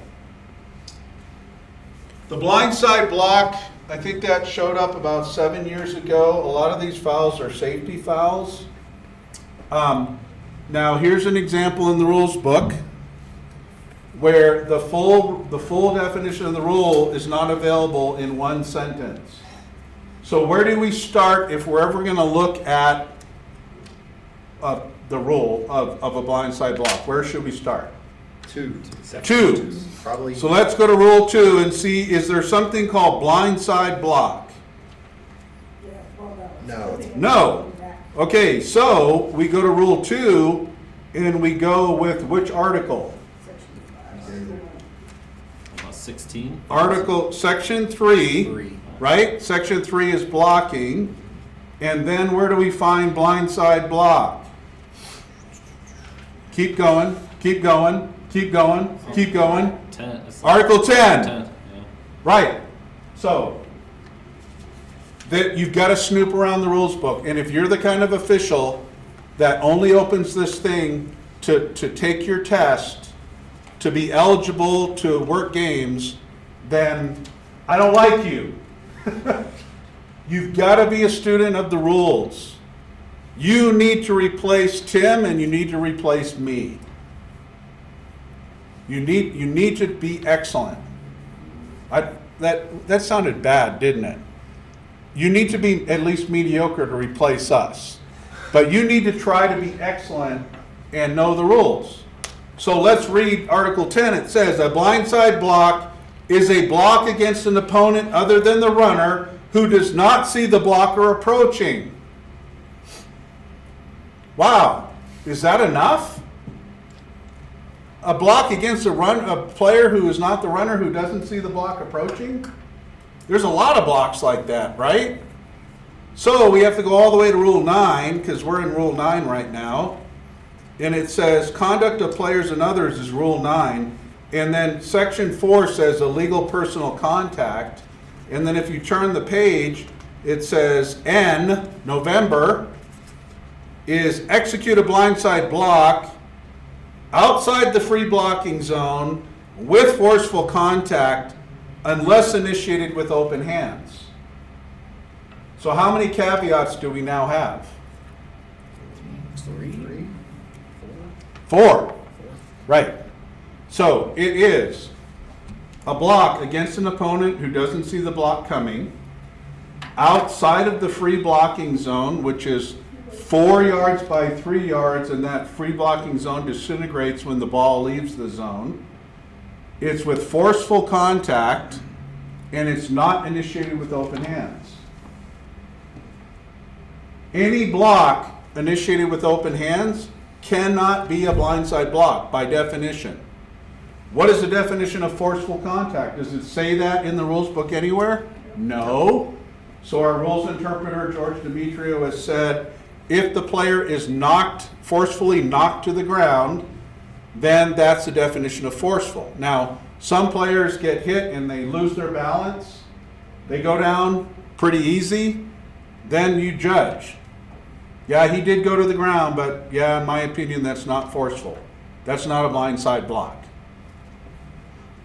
So, those are all caveats. And by the way, I will require you, if you end up on my crew in the fall, I'm going to require you to know those four. If I walk up to you and say, what are the four components of a blindside block?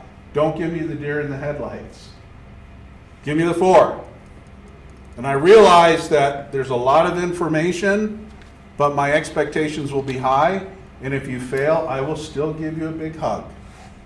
Okay? So let's look at wait, not yet.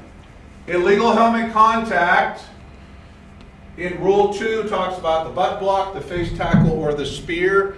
And there's also a term called targeting. So if you look in illegal helmet contact in Rule 2, it'll talk about all of those. And that's at the bottom of page 33. Butt blocking, initiate contact against an opponent who is not the runner with the front of the helmet. It's called butt blocking. Face tackling is against the runner with the front of the helmet. So if it's no runner, it's butt blocking. If it is a runner, it's face tackling. Spearing, initiate contact against an opponent at the shoulders or below with the crown of the helmet. That's called spearing. And then there is a word called targeting. Unfortunately, in the NCAA, in the NFL, when they use the word targeting, it normally results in an ejection. That is not true in high school. So we can throw a flag for targeting, and it will not be an ejection. Targeting, take aim and initiate contact against an opponent above the shoulders with the helmet, forearm, hand, fist, elbow, or shoulders. So if I swing my arm and I initiate contact and I swing my arm and it hits you in the side of the head, by rule, that is a foul. Illegal helmet contact. By rule, the word is targeting, but we never say that word out loud in front of coaches or parents or players because they're going to want an ejection. So we describe it and we say, yeah, he swung his arm like a club and he hit the kid in the head and that's a foul. That's 15 yards. All right, block in the back. In Mark Bradley's opinion, this foul is the number one incorrectly called foul by football officials. The number one by far. So, Jeremy, I'd like to use you as a visual aid, please. And can I have my permission to touch you? Absolutely. Your permission. Sure. So turn around. And those of you that are on listening, I'm going to try to describe what I'm doing. Jeremy has his back to me, and I have my hands, and I'm going to point at the by rule definition is if I'm drawing a square, I'm going to start at his neck, and I'm going to go out to his shoulders, and then go down to his waist. So it's that rectangle starting at the neck out to the shoulders, down to the waist. Contact in that area is block in the back. And it could be, if it's with open hands, it's a foul. It doesn't have to be forceful. I could barely touch him, and if I touch him barely in the back, we could have a foul for a block in the back. Now turn a little bit. I'm turning Jeremy, and I now have my hands at about 45 degrees. Is this a foul? No. Do coaches want it to be a foul? Yes. So I have my left hand on his left shoulder, my right hand on his shoulder blade. I'm not between the shoulders. So I see when blocks happen like this, I see officials that flag it because they say that's a block in the back, and it's not. So we're looking at what we call chasers. I am chasing Jeremy, I'm directly behind him. That would be one component. And if I block him, how is he going to hit the ground? Face first. He's going to face plant unless he's a ninja. If he's a ninja, he'll twirl twice in the air. So if an opponent face plants, that is an indication. We need to see the beginning, middle, and end of the block. Because a lot of times you'll see somebody face plant, but you didn't see how they did. And there are sometimes when a teammate hits a player and he face plants, and you go, "Whoa, that was a bad hit. It must be a foul. I'm going to flag it." And then you look at it on film, and it was his teammate. Thank you. So the block in the back, the coaches are going to call for it. And the way I would describe to a coach is, "Coach, I clearly saw that block. By rule, the contact must be between the shoulders for that to be a foul. In my judgment, the contact was from the side. Therefore, by rule, it's not a foul." You must be able to articulate. Instead of, you be the coach. Tell me that's a foul. That's a foul. No, it wasn't. Yes, it was. No, it wasn't. Yes, it was. No, it wasn't. That's not how we do our job. You must be able to articulate using rules book terms. And then a face mask. What is the key word in the definition of a face mask? Grasp. Grasp. Grasp. Don't think because a face mask or a helmet was turned that there was a foul. You can't guess. You can't assume. Because sometimes players will grab the top of the helmet and they'll pull with both arms sometimes. And the head will go to the side and everybody's going to scream face mask, and that by rule is not a face mask.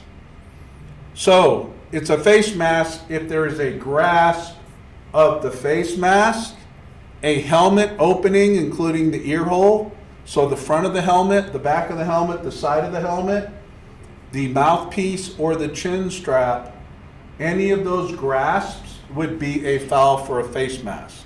And it doesn't have to result in the turning of the head, right? It does not. So in our rules book, in this year, there was a vote to get rid of the 5-yard face mask, and it failed. But our interpreter, George Demetrio, does not like the 5-yard face mask. It's either nothing or 15. If there is a grasp, there typically will be some kind of movement, and we're going to err on the side of 15. If you don't see a grasp and you see a head turn or a head go down like this, sometimes it's pulled on the front of the collar and the head goes down and everybody's going to scream for a face mask. In college and the NFL, do you see face mask fouls missed a lot? Yes. Yes. Yes. Do you think high school officials miss a lot of them? Yes. Yes. Do you want to always err on the side of throwing a flag because you think it was a face mask? No. You must see a grasp. And if you miss it and the coach is yelling at you, say, "Coach, in my judgment, he didn't grasp the face mask." And if he continues, say, "Coach, if that's what happened, I missed it." And move on. That's the best you can do. All right, let's look at the videos. The first one is blindside block. Freeze it. There are 4 problems in this video. This is a varsity crew. So the first thing we're going to do, as soon as the ball hits the ground, freeze it, please.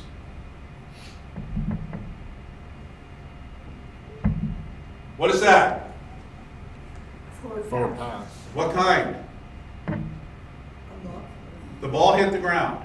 Yeah. Incomplete forward pass. Incomplete forward pass. We need to have a whistle. Beep, beep, beep, beep, beep. No, forward pass incomplete. It hit the ground. Now let's watch what happens and look at the quarterback. If we could circle the quarterback. Okay, and when he makes contact, freeze it. Boom, baby! Is that a blindside block? Was it flagged? Probably not. No, no, it wasn't. Now let's continue.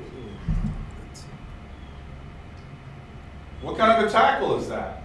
Looked like a- We're going to talk about a horse collar, but that maybe is a horse collar, and there's one other foul in there that we observed. It's So there's your blind side block. That's a good block. That's with open hands. yeah, this is. So that's a legal block. I think it might be 3 problems. I think that's a horse collar. We'll talk about the horse collar in a few slides. Okay, next video. Stop it. This is at Elizabeth. If you could circle this player, Tim.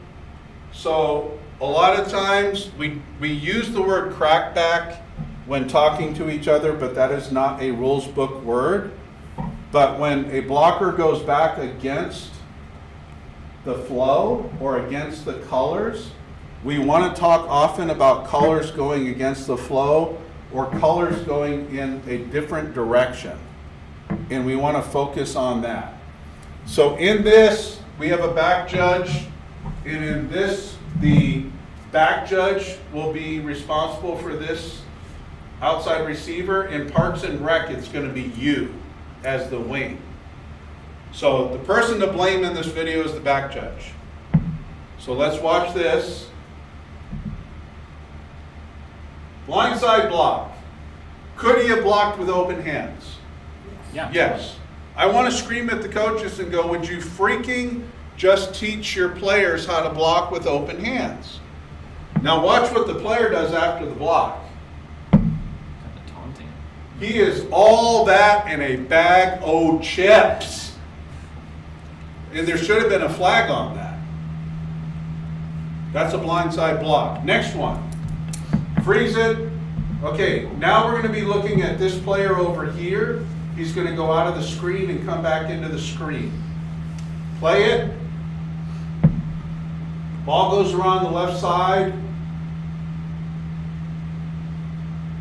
And blindside block. Now, the fact that an opponent gets hurt does not determine whether or not we have a flag. Often, though, with blindside blocks, you will see that the blocked player is hurt. So let it run to the end. He gets hurt. You see his mouthpiece come out? Yes. He gets hurt. There was no flag on the play. We have to have wide eyes. We have to not all be ball watchers. Next one. Okay, stop it for a second. What is going to happen here is the play is going to go around the right end, and you are going to see a player come from outside of the screen and come back toward the ball. So again, this is colors going against the flow.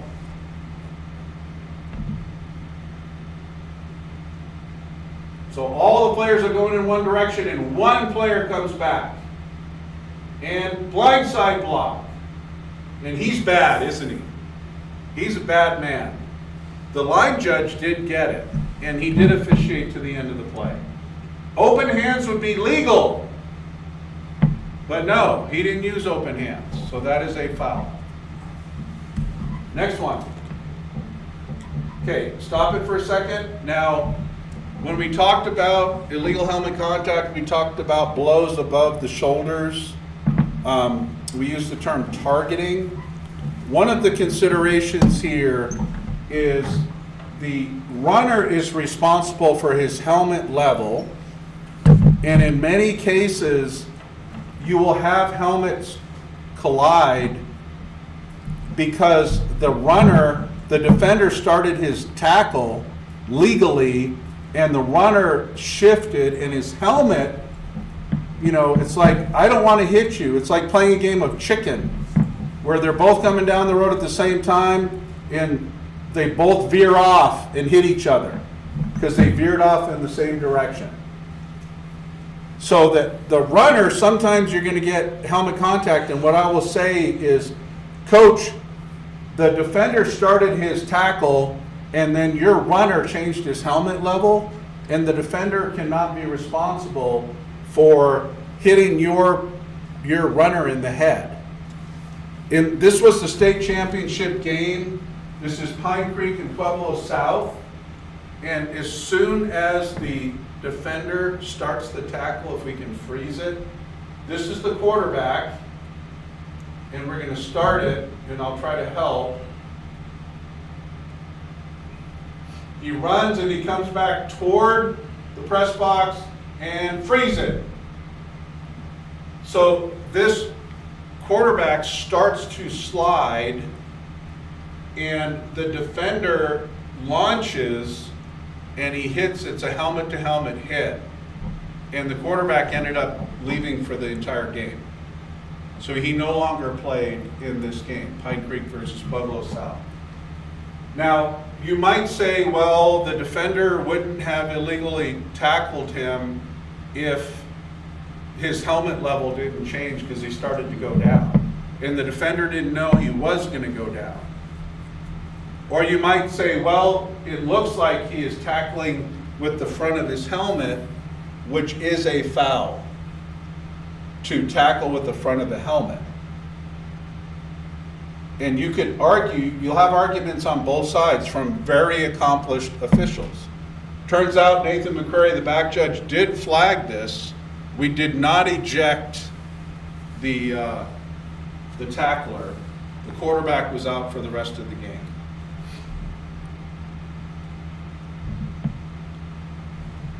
So he's out. Next video. Yep. All right. Freeze it when we're going to be looking at this player, the tight end, and he's going to go out to the right. I think it's Right possibly tackle? this player, the player behind him, I believe, is going to catch a pass, and I will tell you when to freeze it when the tackle is imminent. Okay, he came from the left. He catches the ball and freeze it. This is an example of the runner lowering his helmet. And the runner cannot punish the defender with his helmet. Now, I've shown this video to two esteemed white hats, and they disagree with me, but I think this is a foul. Because the runner lowers his head and makes contact with the defender, and this is helmet-to-helmet contact, and the runner initiates the helmet-to-helmet contact. In my opinion, this is a foul for illegal helmet contact.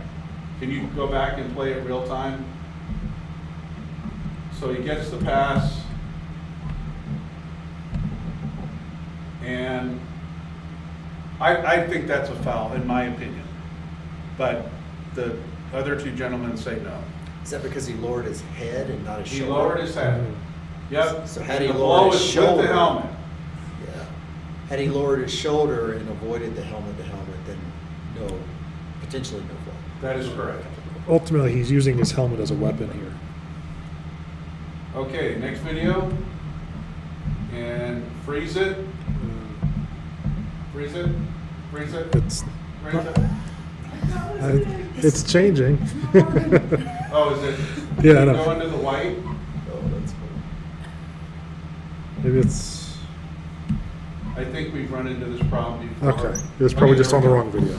This is a block in the back, a potential block in the back that I believe by rule is not a block in the back. It's a block from the side with open hands. But the player who was blocked definitely believes it was a block in the back. And so let's look at it. And Tim, when you see the block, if we could freeze it right at the contact, it's going to happen outside of the screen on the left side. So, freeze it. Did you see that block? If we could pull it back a little bit. That block to me is from the side. He's not covering the numbers. It's from the side. And then watch the player who got blocked.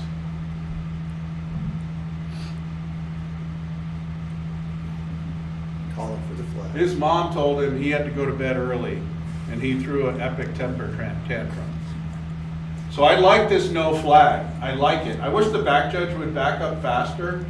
He started backing up too late. But that is a good no call. And like I said, in my opinion, 8 out of 10 officials would have flagged that for a block in the back. But it was a block from the side with open hands. Okay, next. All right, we've already described the horse collar, alluded to a horse collar tackle. This is one of those brute force memorization things where you have to know the components of the horse collar tackle, because when they call for it, you need to be able to tell the coach by rule, this did or did not happen. So where do we begin? We begin in 2. And is there a tackling in Rule 2? Yes. Yes, but does it say anything about a horse collar? No. No. So where do you think we might go to learn about a horse collar tackle? 9. Rule 9, in which section? Probably tackling. Is a horse collar tackle That would be a yes. illegal personal contact? Yes, and what's illegal personal contact? Section 4. So a lot of these, like face mask, if you look at face mask, it's H. When we talk hurdling, we're going to talk hurdling, that's D. Piling on any players lying on the ground is C. So if you turn the page, do you see horse collar? Yep, K. K, right. So what I need you to do, number 1, is know where to find it. Go in the definitions. If you can't find it, then go into Rule 9 for fouls, and go to 9.4. And if you can't find it in 9.4, then you've got to widen your search. And then, oh, by the way, if you can't find it anywhere in the rules book, what do? Email me. I don't want you to spend 10 hours looking for it when I can reply to the email in 30 seconds. That, to me, is a better use of your time. Okay? So there are all of these components. Is what do you grab? Where do you grab? In what direction do you pull? And what happens as you are pulling? So the horse collar tackle says grab either the jersey or the shoulder pad. That's the what? Or the nameplate area.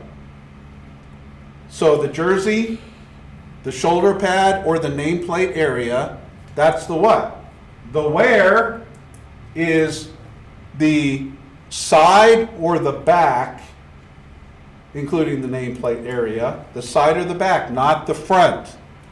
So if a runner is grabbed by the jersey from the front and pulled to the ground, will they want a horse collar? Yes. Is it by rule? No. Then when they pull, they're either pulling, the direction is sideward or backward, not forward. And the force of the pull brings the runner to the ground. So if a runner is running, the defender grabs the back of the jersey or the pads, jerks back, and the runner buckles but doesn't go down, and then keeps running or is tackled forward, are you going to hear horse collar? Yes. From everybody. Is it a foul? No.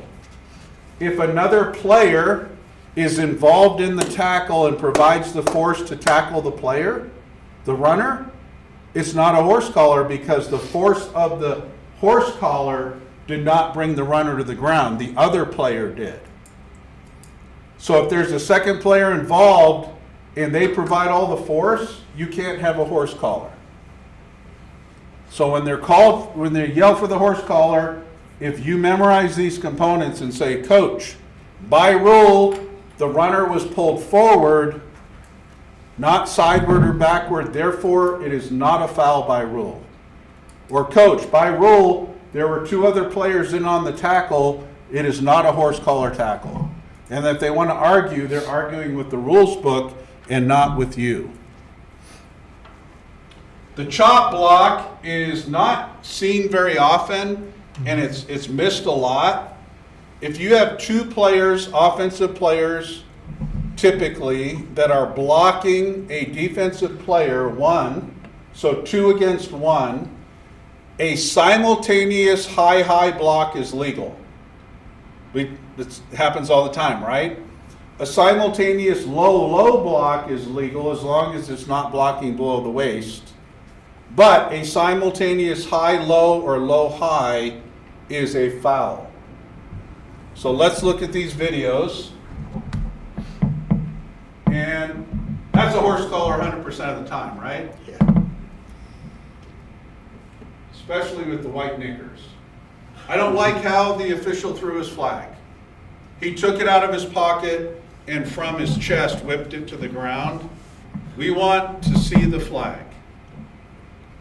Okay, next video. And this was my flag. I'm so proud of it.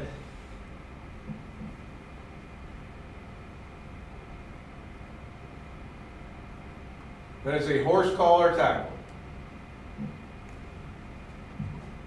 It was a rough season for number 2, wasn't it? It was this same game. Same game. Same Yep, game. Hold on. same game. But at least we got this one.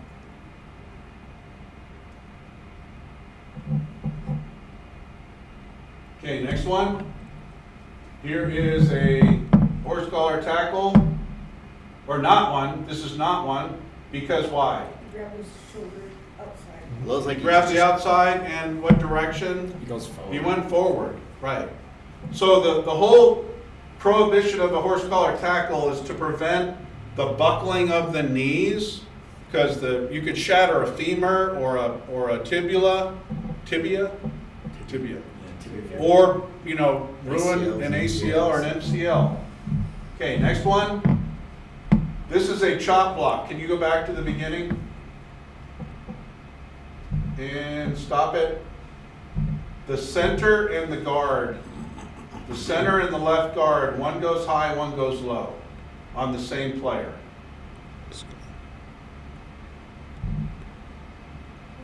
That's a foul. It's a chop block. All right, blocking below the waist. The rules book talks about the free blocking zone, and it says that it is legal to block below the waist if certain caveats are met. Now, the fact that the block happens in the free blocking zone is irrelevant. It used to say you could only block below the waist when the block was in the free blocking zone, and then they completely changed it. So now the caveat is it has to be an offensive lineman that blocks a defensive lineman or vice versa. Defensive lineman that blocks an offensive lineman. Both players involved are linemen. By definition, when is a team B player a lineman? Oh, within 1 yard of the Within 1 yard of their line of scrimmage, they are a lineman. And both players must be in the free blocking zone at the snap. That's where the free blocking zone is a consideration. So they're both linemen, they're both in the free blocking zone at the snap, and the block must be immediate. So the blocker cannot have his hand on the ground, get up like this, and then go low. So what is the definition of immediate? Our rules interpreter said 2 steps. If he goes 1, 2, and then goes, that is legal as long as the player he's blocked was in the free blocking zone at the snap. So if the left tackle is in the free blocking zone and the defensive end is outside of the free blocking zone, he can't block him below the waist legally. And that's why we look at formations during the pregame to say, in high school, if they have wide splits, the linemen, sometimes their tackles or the tight end are outside of the free blocking zone. If they're super tight like Monarch plays, then everybody's in the free blocking zone, all the linemen are. So we'll watch a couple of these videos, and then illegal kicking, remember it's intentional. The act of kicking the ball is intentional. So if somebody strikes the ball with their foot and it's not intentional, it's not a kick. Freeze it for a second. Oh, you can see it, can't you? So we'll go back to the beginning. It's the right tackle, and this is the defender that's going to get blocked. So can he legally be blocked below the waist? No, because the defender is not on the line. So go and freeze it when he blocks. If you are beat, you will cheat. So that is an illegal block below the waist. Next one. Freeze it. I think this could have been called clipping. We're going to look at this player here, the left tackle, and freeze it when he blocks.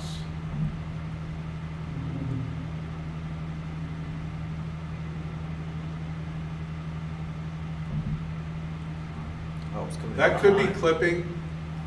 By the way, never, if you're on my crew, tell me that it's clipping, because the signal for clipping, you have to be athletic. You lift one foot off the ground and do that, and I don't want to fall over. So just don't throw the flag. Do you see Wait, is how he had, it's not an immediate block, and so that's a foul. Chasing after. Okay, next. Freeze it. Now, this is Devin Bauman, who's been on my crew for many years. He's typically a wing. He worked a 3A state championship as a linesman, but he is a heck of an umpire as well. Defensive players can be guilty of blocks below the waist. So remember the caveats for blocks below the waist. It could be a Team B player blocking a Team A player, or a Team A player blocking a Team B player. What? You gave the wrong signal for clipping. Oh, that's tripping. That's tripping. Okay, good. Don't ever flag tripping. Yeah, this is tripping. Okay. Thank you for pointing that out, Yeah, Tim. I knew that was Appreciate right. that. Just had Yeah. to make sure. Tim is my Jiminy Cricket. He's my conscience. Both players have to be on the line in the free blocking zone at the snap, and the block has to be immediate. So we are going to focus on this defender right here. Thank you, Tim. And we're going to play it. And as soon as he blocks, freeze it.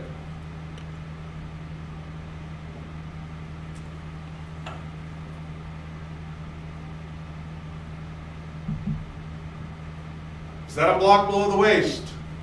Yes. Why? I don't know, why did he do that? Because he's trying to take the lead blocker out.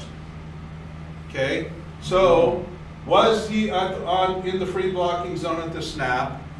No. Was it an immediate block? Heck no. So now play it.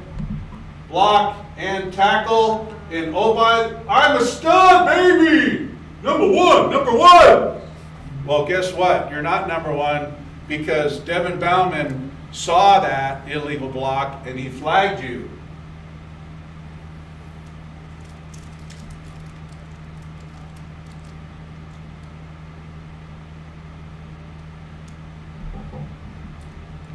"15 yards from the previous spot. Yardage results in a first down." Okay, freeze it. Number 16, is that 16? Yep, this was my first big playoff game that I white-hatted. And I was so proud of myself. I threw myself a big party.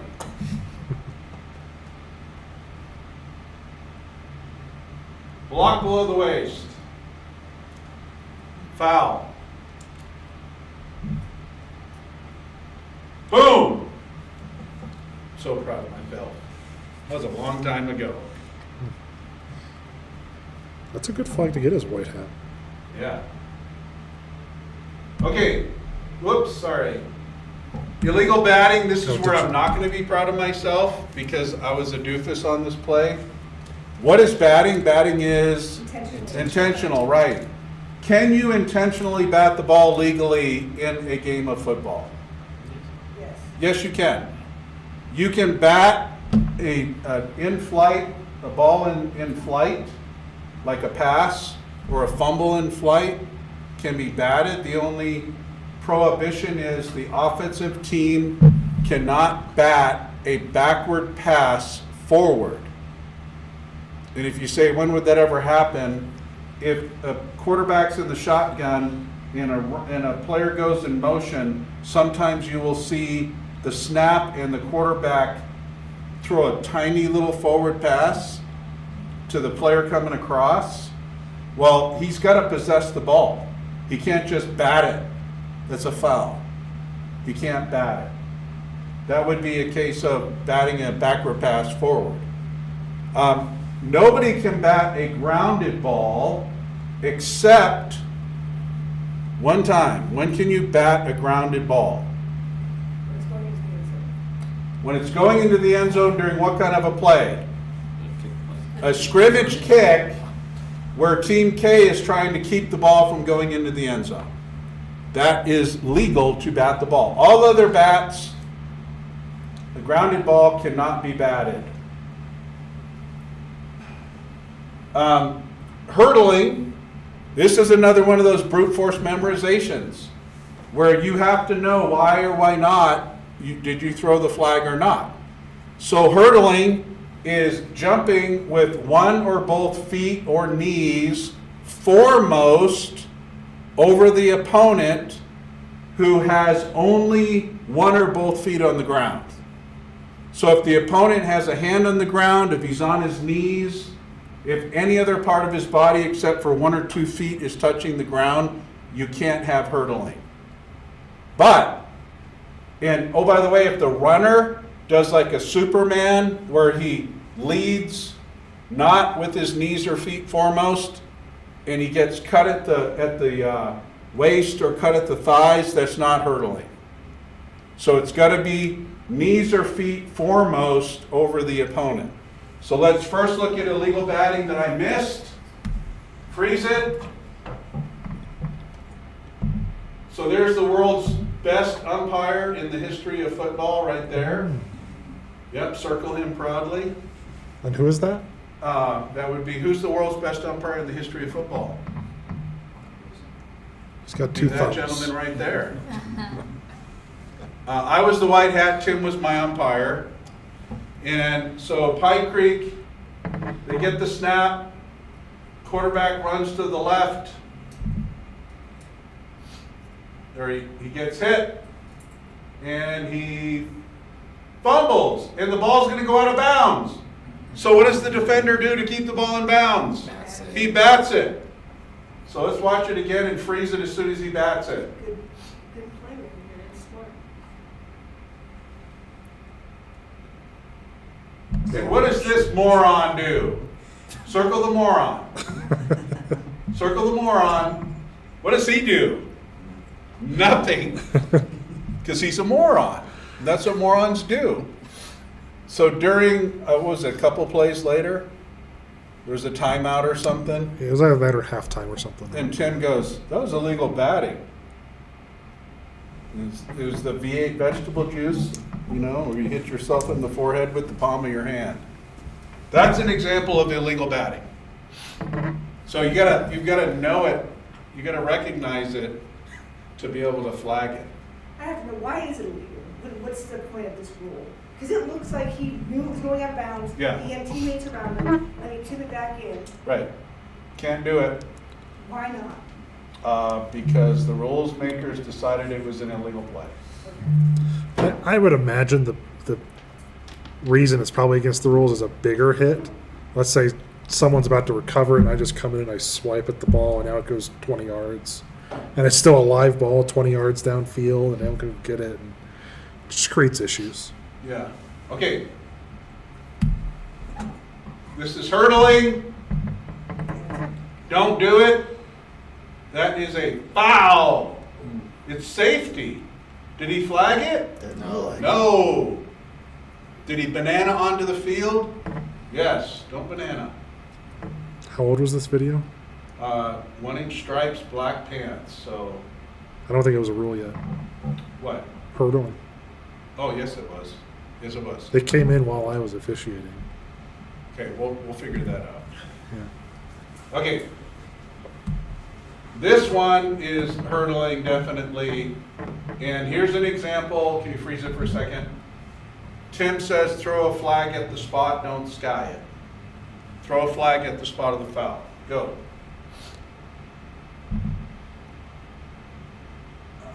Hurdle, flag, sky. It went to about the right place, but that was luck.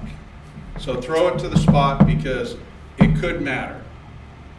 It could matter how you adjudicate that foul, how you enforce it. Okay, we're gonna really quick talk through Rule 10. And what I will tell you is, will you eventually have to become the rules expert on Rule 10? Yes, everybody should be shaking up and down. Don't be the kind of official that says, I'm new, I have an excuse, the rest of the crew can figure it out. You need to know what the rules book says. For Parks and Rec, we're gonna give you permission to not know the rules, but I do want to kind of talk about the foundational concepts of penalty enforcement, because if and when you throw a flag, you need to know how to report the flag to the white hat. I don't expect you to be a rules expert until the day after your first game. All right? So, here there is a video online. It's called The Foul Philosophy. Watch that. This is kind of what I say in the video. But we are not the penalty police, and officiating is a human endeavor. So it's a spectrum. Some people say, what you permit, you promote. I've got to nail everything. And some people say, let them play. And I have to confess, I'm too far to let them play. I'm too permissive sometimes. And I'm not quick enough to throw flags. But if you're on a field with somebody who has to get everything, the game's going to last for 5 hours. And you could flag everything. We need to consider the level of play. Is it 3rd and 4th grade versus 8th grade versus varsity? So the 3rd and 4th graders, they don't know where to stand. They have no idea about any of the rules. They're not trying to gain an unfair advantage. They're just trying to last the 1 hour game without getting hurt. So let's not stand there with our flag and be throwing flags on illegal formations. Did I already say that my first game? Did I already talk to you about my first game at Challenger Middle School, where I threw 3 flags for illegal formations? I shared that? Yeah. Don't be me. All right? We want to call elephants and not ants. We need those fouls to screen. Was it demonstrated restriction? Did it have a material impact on the play? Figure out ways to make the formations legal. Don't throw the rule book away, but don't be black and white with the rules. Don't do that. And it's going to take time, by the way. It's going to take time. You're going to be in your first game going, well, was that a foul in the 6th grade game or not? The coaches will be screaming in your ear, and then ask the white hat, what should I have done? And you can always talk to me. Hey, this is what happened. Describe it to me. What should I have done? And I'd love to have a conversation.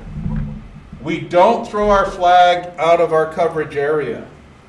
I didn't tell this story yesterday, but we were at Pikes Peak Christian, which is 8-man at the time. 8-man fields in Colorado are 100 yards long, but they're narrower. The ball went to the opposite side of the field, and I thought I saw, as the runner was being tackled, on the opposite sideline, I thought I saw the defender grab the face mask and twist the runner's head around to where it was like, what's that horror movie where the head spins? Poltergeist. It was like Poltergeist. So I pick up my flag and I throw it. And then I ran onto the field and I picked it up again and I threw it again. And I was so proud of myself. And the referee should have handed me the flag and said, you know, Mark, go stand over there. The other Wayne, Dennis Wanzer, I don't know if you ever met him, he was so mad at me, he would not speak to me for the rest of the game. So afterwards, I was indignant that he was mad, and I sent this long email to Mark Van Gampler, my mentor, describing in excruciating detail the exact play, and expecting him to go, yes, Mark, you were heroic, you did the right thing, and his response was, why were you looking over there? Right? Why was I not looking at the players behind the ball where I was supposed to be looking? Let me ask you this. Go ahead. Just because we just saw the video of the illegal batting, Yes, I obviously saw an illegal batting, and it didn't get called. you should have. I should have thrown it? Yeah, I hold you personally accountable. Really? Yes. All right. If you observe a personal foul, and sometimes we miss, but if it's on the other side of the field and you see something that's a personal foul, by all means you can get it. Because you're cleaning up, away from the play. We need to call all safety fouls regardless of score. If it's 50-0, I am not going to call the team that has 0. I'm probably not going to call most of anything at all. That's just me. But I will call safety fouls. Blocks below the waist, face masks, blindside blocks, I'm still going to get those. And we don't coach the players. Remember, I used the word declare. When a player comes out of the huddle and he comes toward your sideline and he says, I'm supposed to be on the line, and he's 2 yards into the backfield, don't say, hey, 82, move up for me, unless the snap is not imminent. If the snap is not imminent and he says I'm on the line, it's okay for you to go, the line is right here, move up. Or if he says, I'm in the backfield and he's standing on the line, you can say, move back. Or if he comes out of the huddle and he crosses the line of scrimmage and he's in the neutral zone, you can say, get back for me. But if the snap is imminent and you try to move players, you're going to cause a false start. So you declare where you have the players. Don't coach them. Say, 82, I have you in the backfield. You're in the backfield. 82, you're in the backfield. And the 3rd through 6th or 7th grader is going to look at you like, I have no idea what you mean. I'm standing here. This is where coach told me to stand. Okay? So don't move them. You're not the coach. When you can, put money in the bank and say, coach, that number 82 was in the backfield. He should have been on the line. You had 5 in the backfield. That is a foul. So please make sure next time you coach him to move up. That's putting money in the bank. We've used the term foul. A player does not commit a penalty. A penalty is the penalty enforcement following a foul. So a face mask is not a penalty. A face mask is a foul. There is a penalty associated with a face mask foul. So players commit fouls or coaches commit fouls, and then there's penalty enforcement. So this is what I want kind of you to think about when you throw a flag, is you are going to report your foul to the referee. You may not know that helping the runner is 5 yards. You may not know that a block below the waist is 15 yards. But what you need to do is you need to be able to clearly describe to the referee the infraction, the foul that you observed. You will say what the foul was. Holding, block below the waist, blindside block, encroachment, false start. you will say when it occurred. Did it occur when the ball was loose? Or did it occur when the ball was possessed? That matters on a free kick, on a scrimmage kick, on a passing play where there is a loose ball component, when the ball is loose and then it's possessed. So if I have a foul during a free kick for a block below the waist, I need to say this foul happened while the ball was loose. When the kick, before the kick was fielded by the return team. Or this foul happened after the returner possessed the ball. It matters. Okay? You also have to say where it occurred. The foul occurred beyond the neutral zone or behind the neutral zone, because that matters as well. And finally, who committed the foul? It's not offense or defense. It's the team in possession or the team not in possession. Because following an interception or a fumble recovery or a scrimmage kick return, the team in possession changes.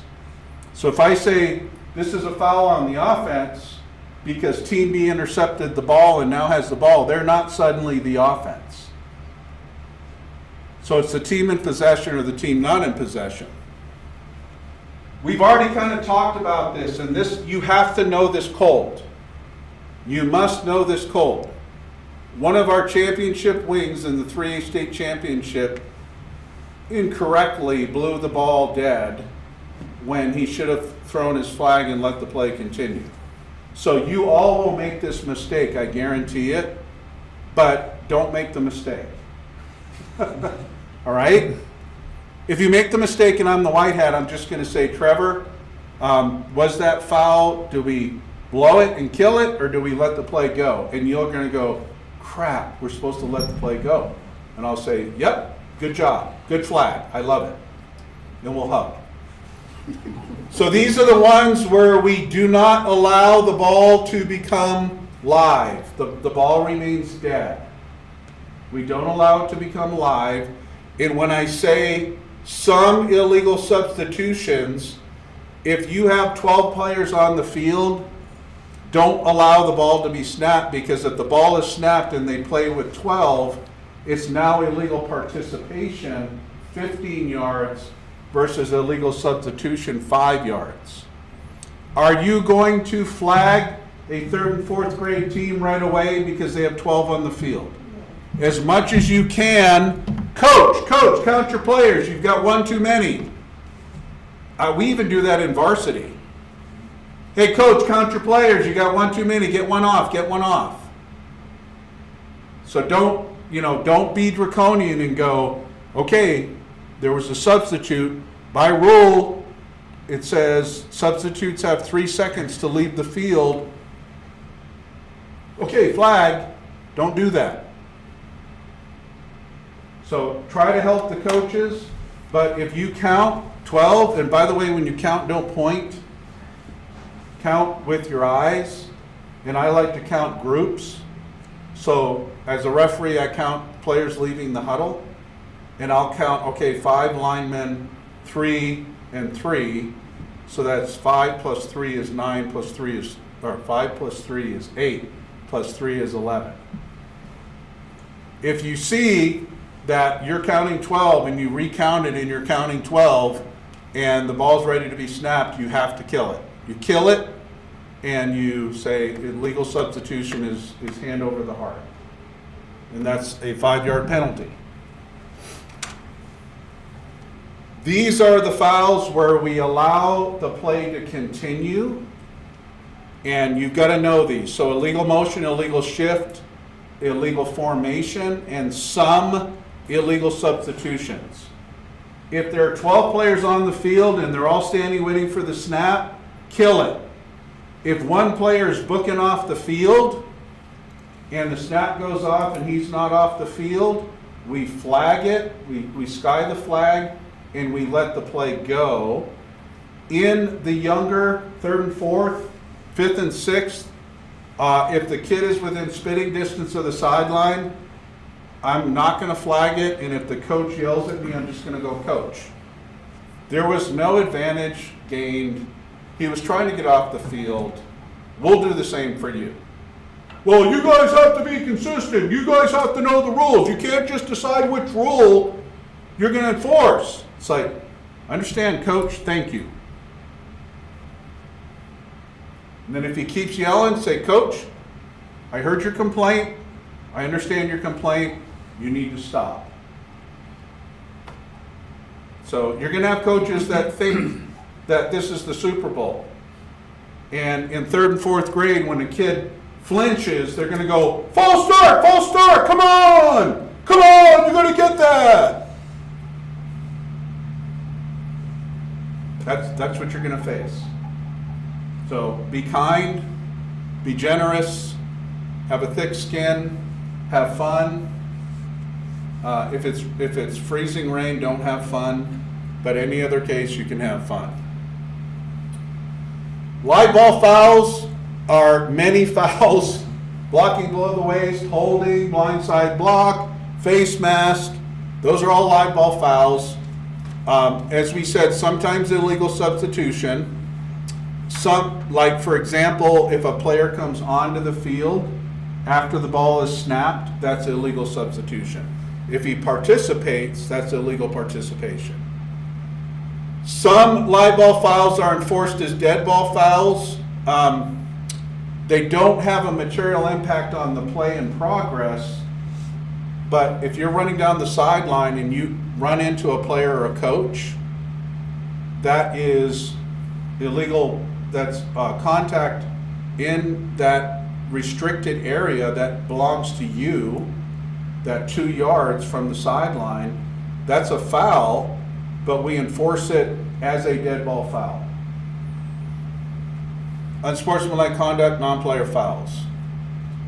And then dead ball fouls, if I could have you become the world's best dead ball official, I would love it. You'd be on my crew every year. Dead ball officiating is where we make our money. When the ball is dead, we don't look at the ground.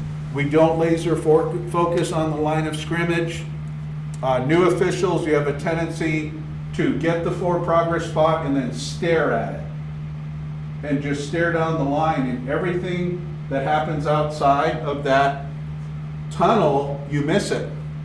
So keep your chin up. Don't bend over when you officiate. Athletic, stand tall, chin up, and eyes wide.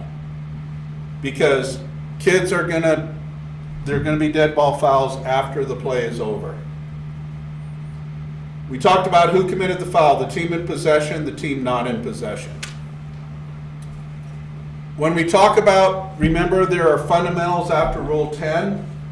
Some of the basic foul fundamentals are no foul causes loss of the ball. There are 4 fouls that are the loss of the right to replay the down. Loss of down is the loss of the right to replay the down. So you can't go from 2nd down to 4th down, or from 3rd down to the other team gets the ball. No live ball foul causes the ball to become dead. So when you blow a false start or an encroachment or an illegal snap, the ball's already dead. You just blow your whistle and say, no, the ball should never be live. So no foul will we throw our flag and blow our whistle. Now basketball officials got to be careful, because when you see a foul, you blow your whistle to stop the play. We never do that. That's called an inadvertent whistle, and that's bad. And enforcement of a penalty can never take the ball closer than half the distance to the goal. If the ball's on the 20-yard, the B20 going in, and there's a 15-yard face mask foul, you go half the distance. If the ball is on the 2-yard line going in, and there's a 15-yard face mask foul, 1 yard, half the distance. Here are some rules differences. This is the last slide, and then I want to talk a little bit about communication. when you officiate, you will be wrong in the eyes of the coaches, parents, and players because they watch television, they watch college football and NFL, and they think what they view on TV is what is correct. So I'm going to make up a number. I think the number is close-ish. There are like 300 or 400 differences between high school and college, and then another 500 plus differences between college and the NFL. So there are a lot of rules differences, and you will be yelled at, and you will be considered a horrible official because they think that you are making a mistake. So, for example, I go to District 20. A lot of times they have C-Squad games right before the varsity games. And because I'm old, I never do a doubleheader. So I put younger guys on the C-Squad games, and then they go the varsity with me. So they do the doubleheader, not me. So I'm standing there, and there's a field goal attempt, and the ball snapped on like the 25, and it's kicked from the 32, so it's a 42-yard attempt. And the ball doesn't come close, but it goes into the end zone. And so the dad's like, why are they spotting it on the 20? Come on! You guys are horrible! You're horrible! They need to spot it on the 32. And what do you say? You turn around to the dad and go, yeah, you're an idiot. And then you get into a fist fight, or you just ignore it. So those kinds of comments you ignore. There's nothing good from responding to those kinds of comments. Encroachment is high school, offside is NC2A and NFL. You'll get yelled at because a kid on defense jumps into the neutral zone and then jumps back, and you flag it as you should. And they'll say, he got back. What's wrong with you? There is no uncatchable pass in high school. Now, if the ball is 10 feet over the receiver's head and he gets hit before the ball arrives, what I do is I don't flag it, and when the coach yells at me, I say, Coach, the pass was incomplete before the contact. So is that semantics? 100%. Fourth down fumble, they're in college. On fourth down, if the runner fumbles, the runner is the only player who can recover the fumble. That is not true in high school. Any player can recover a fourth down fumble. The ball becomes dead on a try. In college, you can run it back for 2 points, like the Alabama Auburn game, where the kick goes into the end zone and the player catches it and runs it for a touchdown. That is not true in high school. As soon as a kick fails, it's dead. And if Team A throws the ball on a try and it's intercepted, the ball's dead.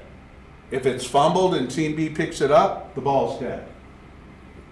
Not in college, not in the NFL. For the eligible receivers, we'll talk about this for a second. If you look in Rule 9, and you look in Rule 9, Article 2, or Section 2, it talks about illegal use of hands and holding. If you look at Article 3, a defensive player shall not. And then if you look at Delta, it says contact an eligible receiver who is no longer a potential blocker. So what we say in high school, there's no 5-yard free hit rule. What we say is if the receiver is a potential blocker, the defender can block him. The defender can protect himself, and the defender can block him. So if there's press coverage, the defender can be 1 yard behind his line of scrimmage, in not encroaching in the neutral zone, and as soon as the ball snapped, he can make contact with that blocker, with that receiver. Legal contact. He can't restrict him. So if you look in Rule 9, Section 2, it says, uses hands to add momentum to a charge. Uses hands or arms to hook, lock, clamp, grasp, encircle, or hold in an effort to restrain an opponent. So what he can't do when the ball snap is restrain, hook, grab, whatever. But he can hit. If he's 5 yards off of the ball and the receiver comes directly at him, he'd better be able to protect himself. He can't just be a blocking dummy and get run over. As soon as the receiver breaks off, then that defender, and what we say is if he's on the same relative yard line, he's no longer a blocker. So he can't make illegal contact. Was I clear with that explanation? So there's no 5-yard chuck rule. So if the defender hits the receiver right away, that's legal. The defender cannot hold him. He can't put his arm around him. That would be holding. Coaches are going to say, he can't touch my guy inside of 5 yards, or he can't touch my guy outside of 5 yards. No 5-yard rule. If a player removes a helmet in high school, it's not a foul. Players can remove their helmets. It's not a foul. In college, it is. There's no automatic first down on personal fouls. You're going to get yelled at for that. So it's 2nd down and 20, and there's a, unnecessary roughness, and we go 15 yards, and the coach goes, that's an automatic first down. No, it's not. There are 4 things that give an automatic, four fouls that give an automatic first down. And they all are what R word? Roughing. Roughing the snapper or passer, snapper, kicker, and The holder. holder. All other fouls do not give an automatic first down. I'd say the one that causes the most confusion is pass interference. They'll get like pass interference in the end zone. You're on the, let's say 12-yard line. we had 1st and 10 from the 15. Pass interference in the end zone. You go half the distance. It's now 1st and 2.5. And everybody will go nuts because we don't know the rules. Or if it was 3rd and 10, it's now 3rd and 2.5 Yeah. instead of 1st down and goal. And then the final bullet says, only the ball position matters in relation to the goal line.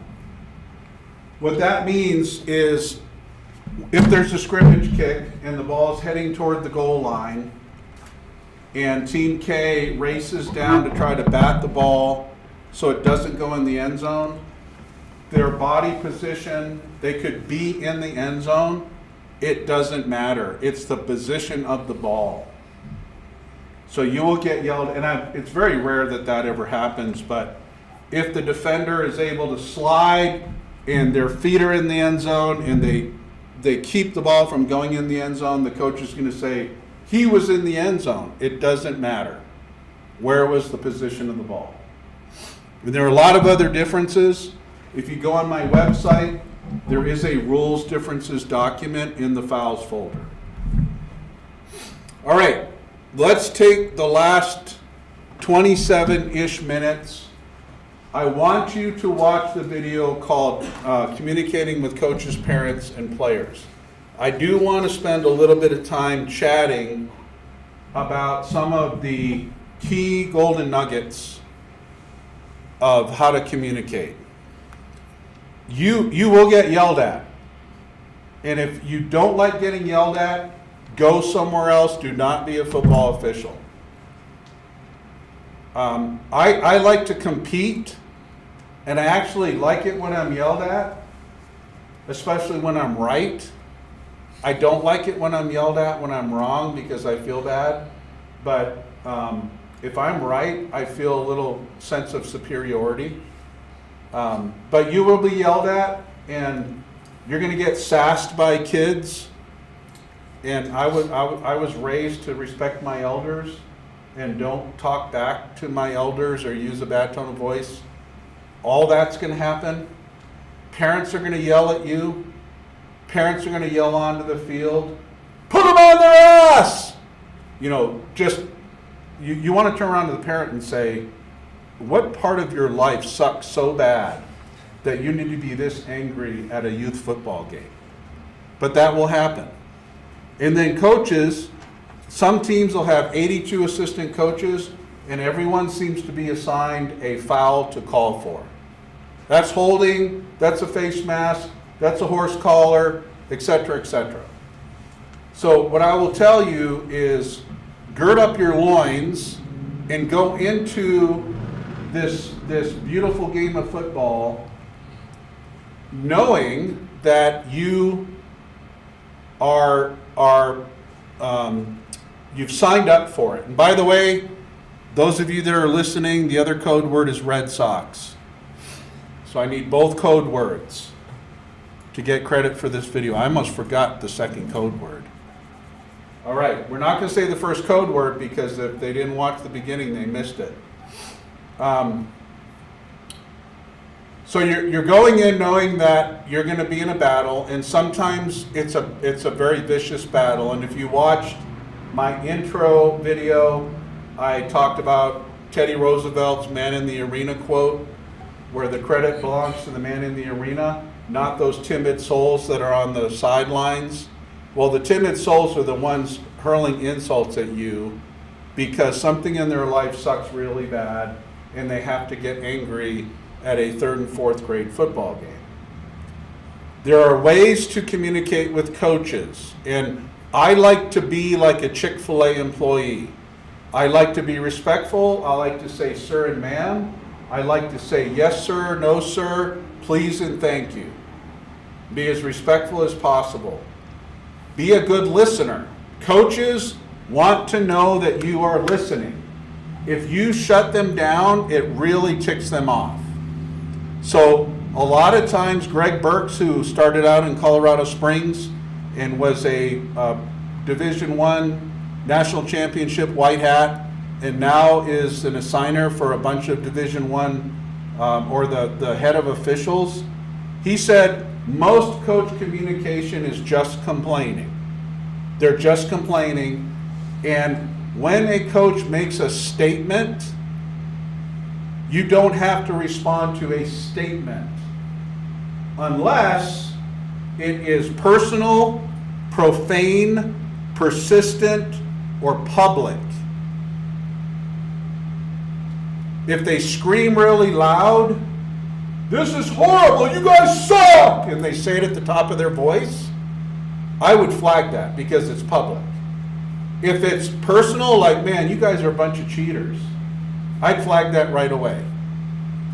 If it's profane, you MFers, I'd flag that right away. Or if it's persistent, that's holding, that's holding, that's holding. So what I like to do when I talk to coaches is if the coach is agitated, and I'm a white hat, I'll go to the sideline and the first words out of my mouth are, "Coach, what's your concern?" Or, "Coach, can I help you?" Or, "Coach, what do you have?" And then you are listening. And if he goes, "You guys you're not calling holding," then another one of our Colorado Springs guys, who's now the RMAC head of officials, Randy Campbell, says the person that asks the questions controls the conversation. "Coach, what's your concern?" "You're not flagging holding." "Coach, tell me what do you see? What's happening?" "Well, they're holding." Say, "Describe it to me." "He's grabbing his jersey." "What number, coach? What position?" "The right tackle, 88. Which player is he holding?" So I'm trying to gather information. I want the coach to know that I'm listening, and I also think that many coaches are going to lose interest because they don't want to answer all the questions. Now, you have to watch the game, so you can't have the conversation when the game is going on. If the coach is angry, you might say, "Coach, let me watch this play, and then we can have a conversation." You never want to stop or slow down the game to get an answer for the coach. So if the coach says, "Why was that not defensive pass interference?" I would say, "Coach, what did you see?" "Well, he was all over him," and it happened on the other side of the field. I'd say, Coach, I understand your concern. I'll find out for you as soon as I can. Well, I want to know now. Coach, we're not going to stop the game. I will find out for you as soon as I can. And then during the next dead ball, by all means, you must go find out because you told the coach you would. Don't say, Coach, I'll find out, and then just let it go. Don't begin a conversation with the coach unless you have to give information. So how many of you are like me, where when you're right, you need that other person to know you're right? Like they must know. How dare they think I'm wrong? Don't be like me. So if the coach is yelling at you, don't go up to the coach and go, Coach, let me explain myself. Don't ever initiate a conversation with a coach unless he asked for information, or in case if you need to give important information, like, Coach, I need your help with number 80, he's getting heated. Well, you guys are missing a great game. Coach, do you understand what I'm communicating with you? Number 80 is getting heated. Was I clear to communicate with that with you? Well, you guys suck. Okay, Coach, got it. You've passed the information along. You don't have to respond to any of that. You communicated. So if a coach starts to get toward the edge and they start to become unsportsmanlike, I always like to use the word unsportsmanlike when I talk to him. Say, Coach, what's your concern? You guys are the worst football team I've ever had, or football officiating crew. Coach, what is a specific play that you'd like to reference? Well, it's just every play. You guys are horrible. Okay, could you give me a specific play? No, you guys are horrible on every snap. Okay, Coach, thank you. He's just venting. He keeps talking.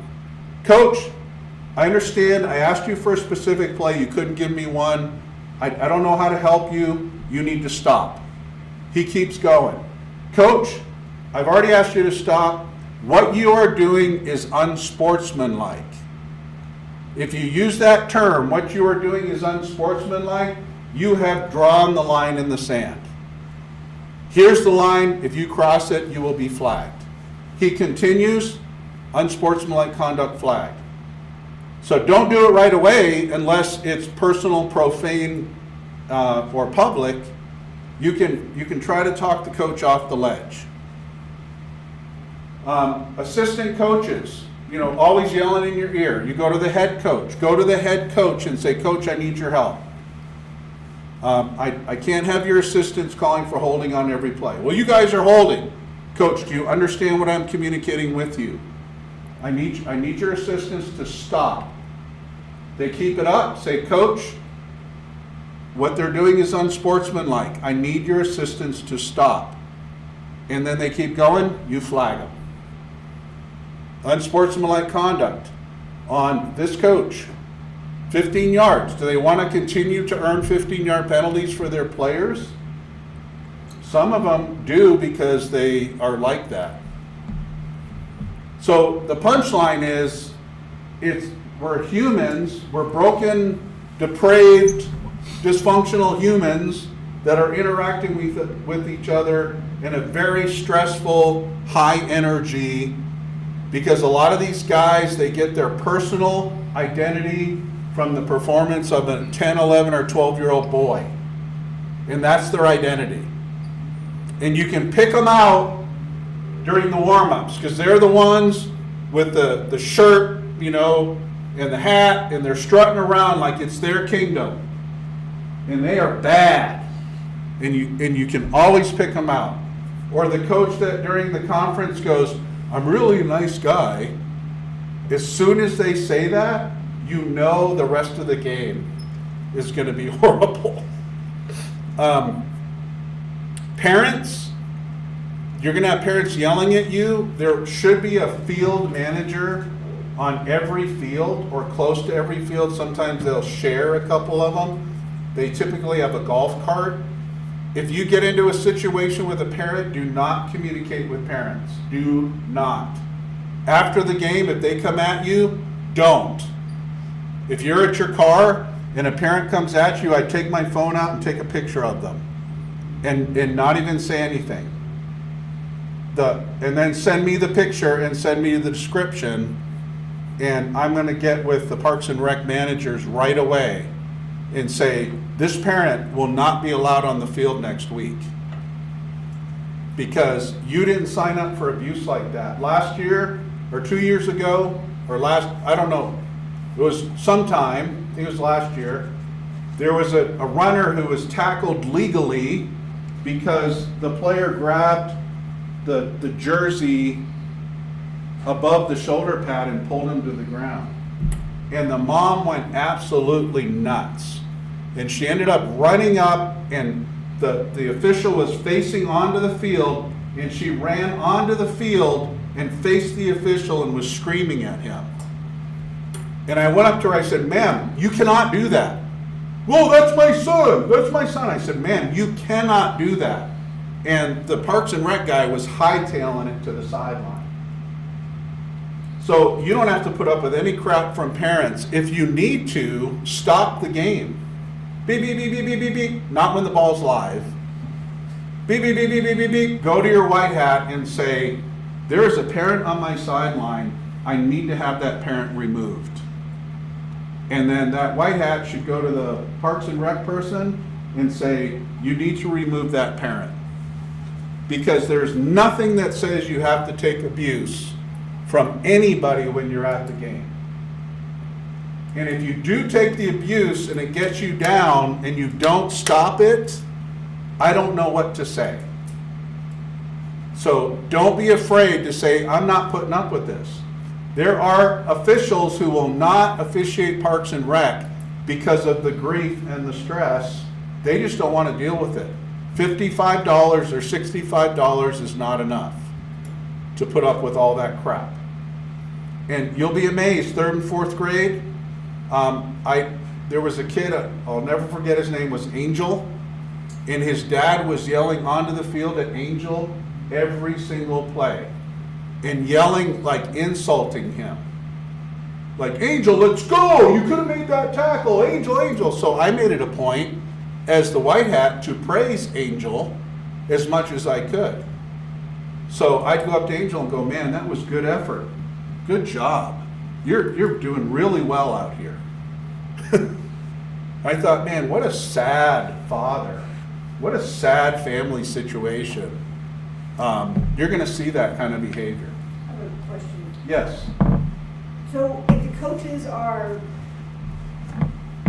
aggressive and cursing at the kids, that is not as long as you're not cursing at us, correct? That is a very good question. Because the coaches will curse at the children. I talked to George Demetriou, our rules interpreter, about that, and he said we should not intervene. I would say do not throw a flag for unsportsmanlike conduct. What I would do is I would go to the game management and say, there's the coach that is cursing at the players.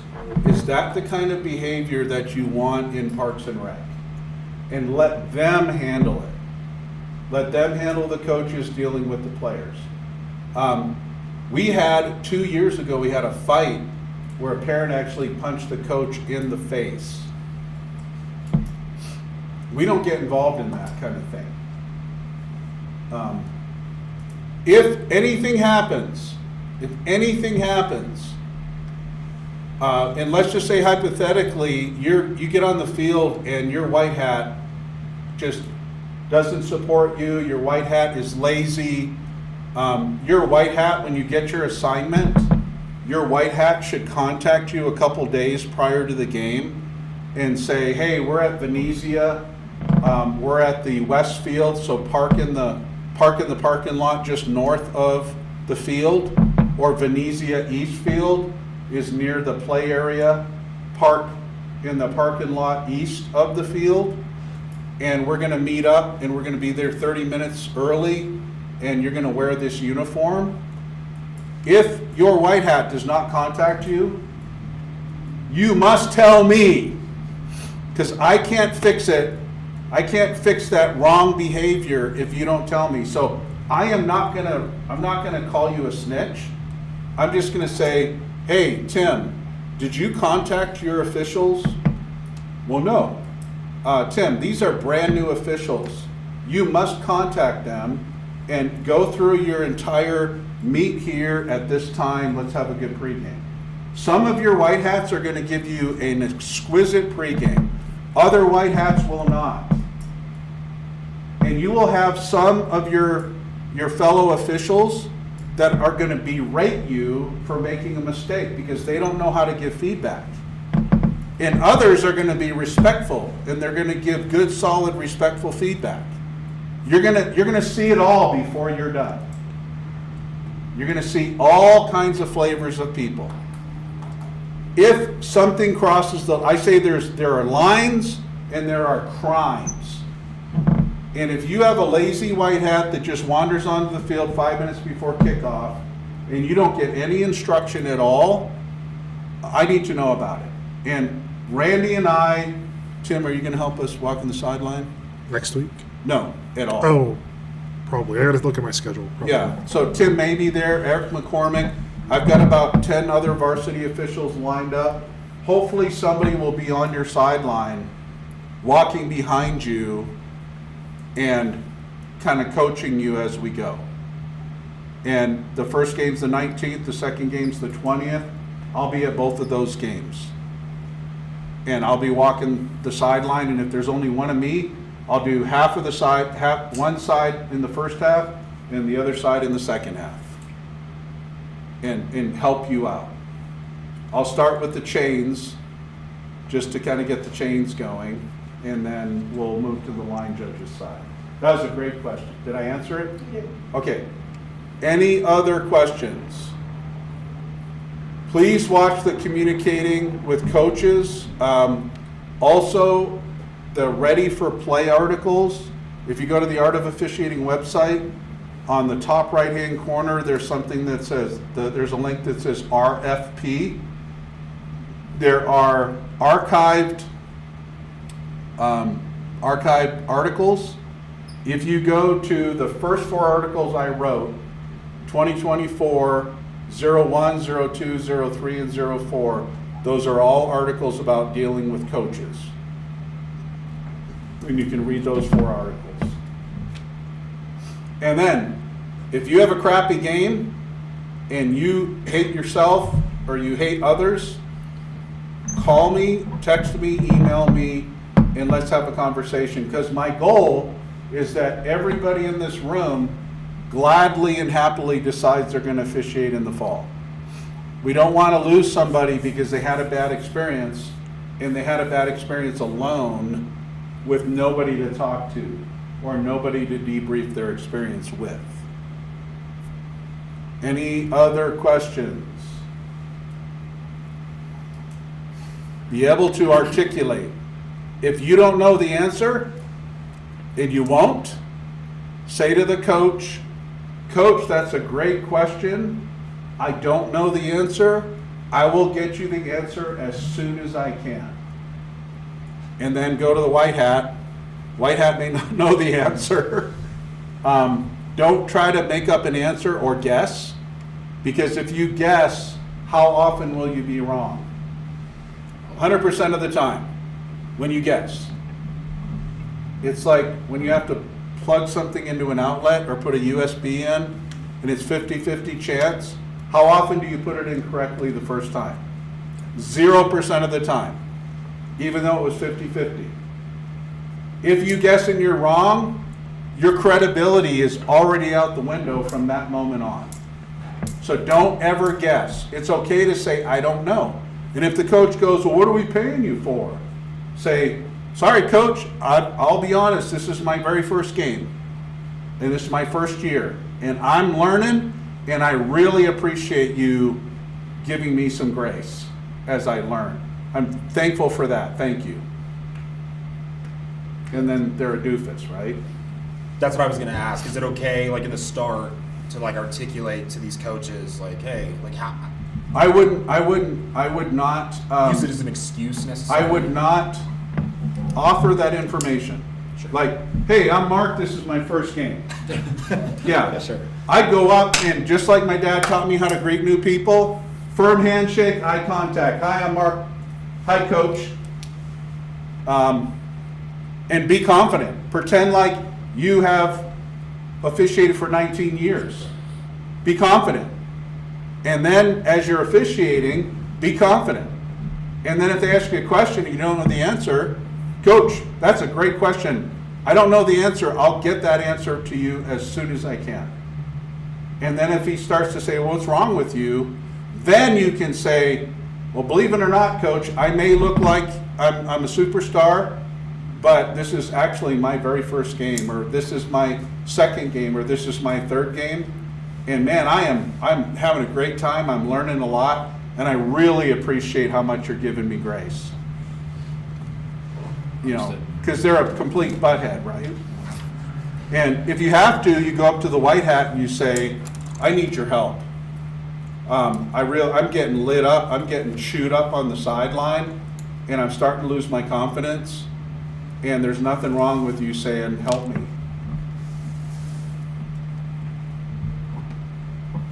Because we have all been there, right? We've all been there.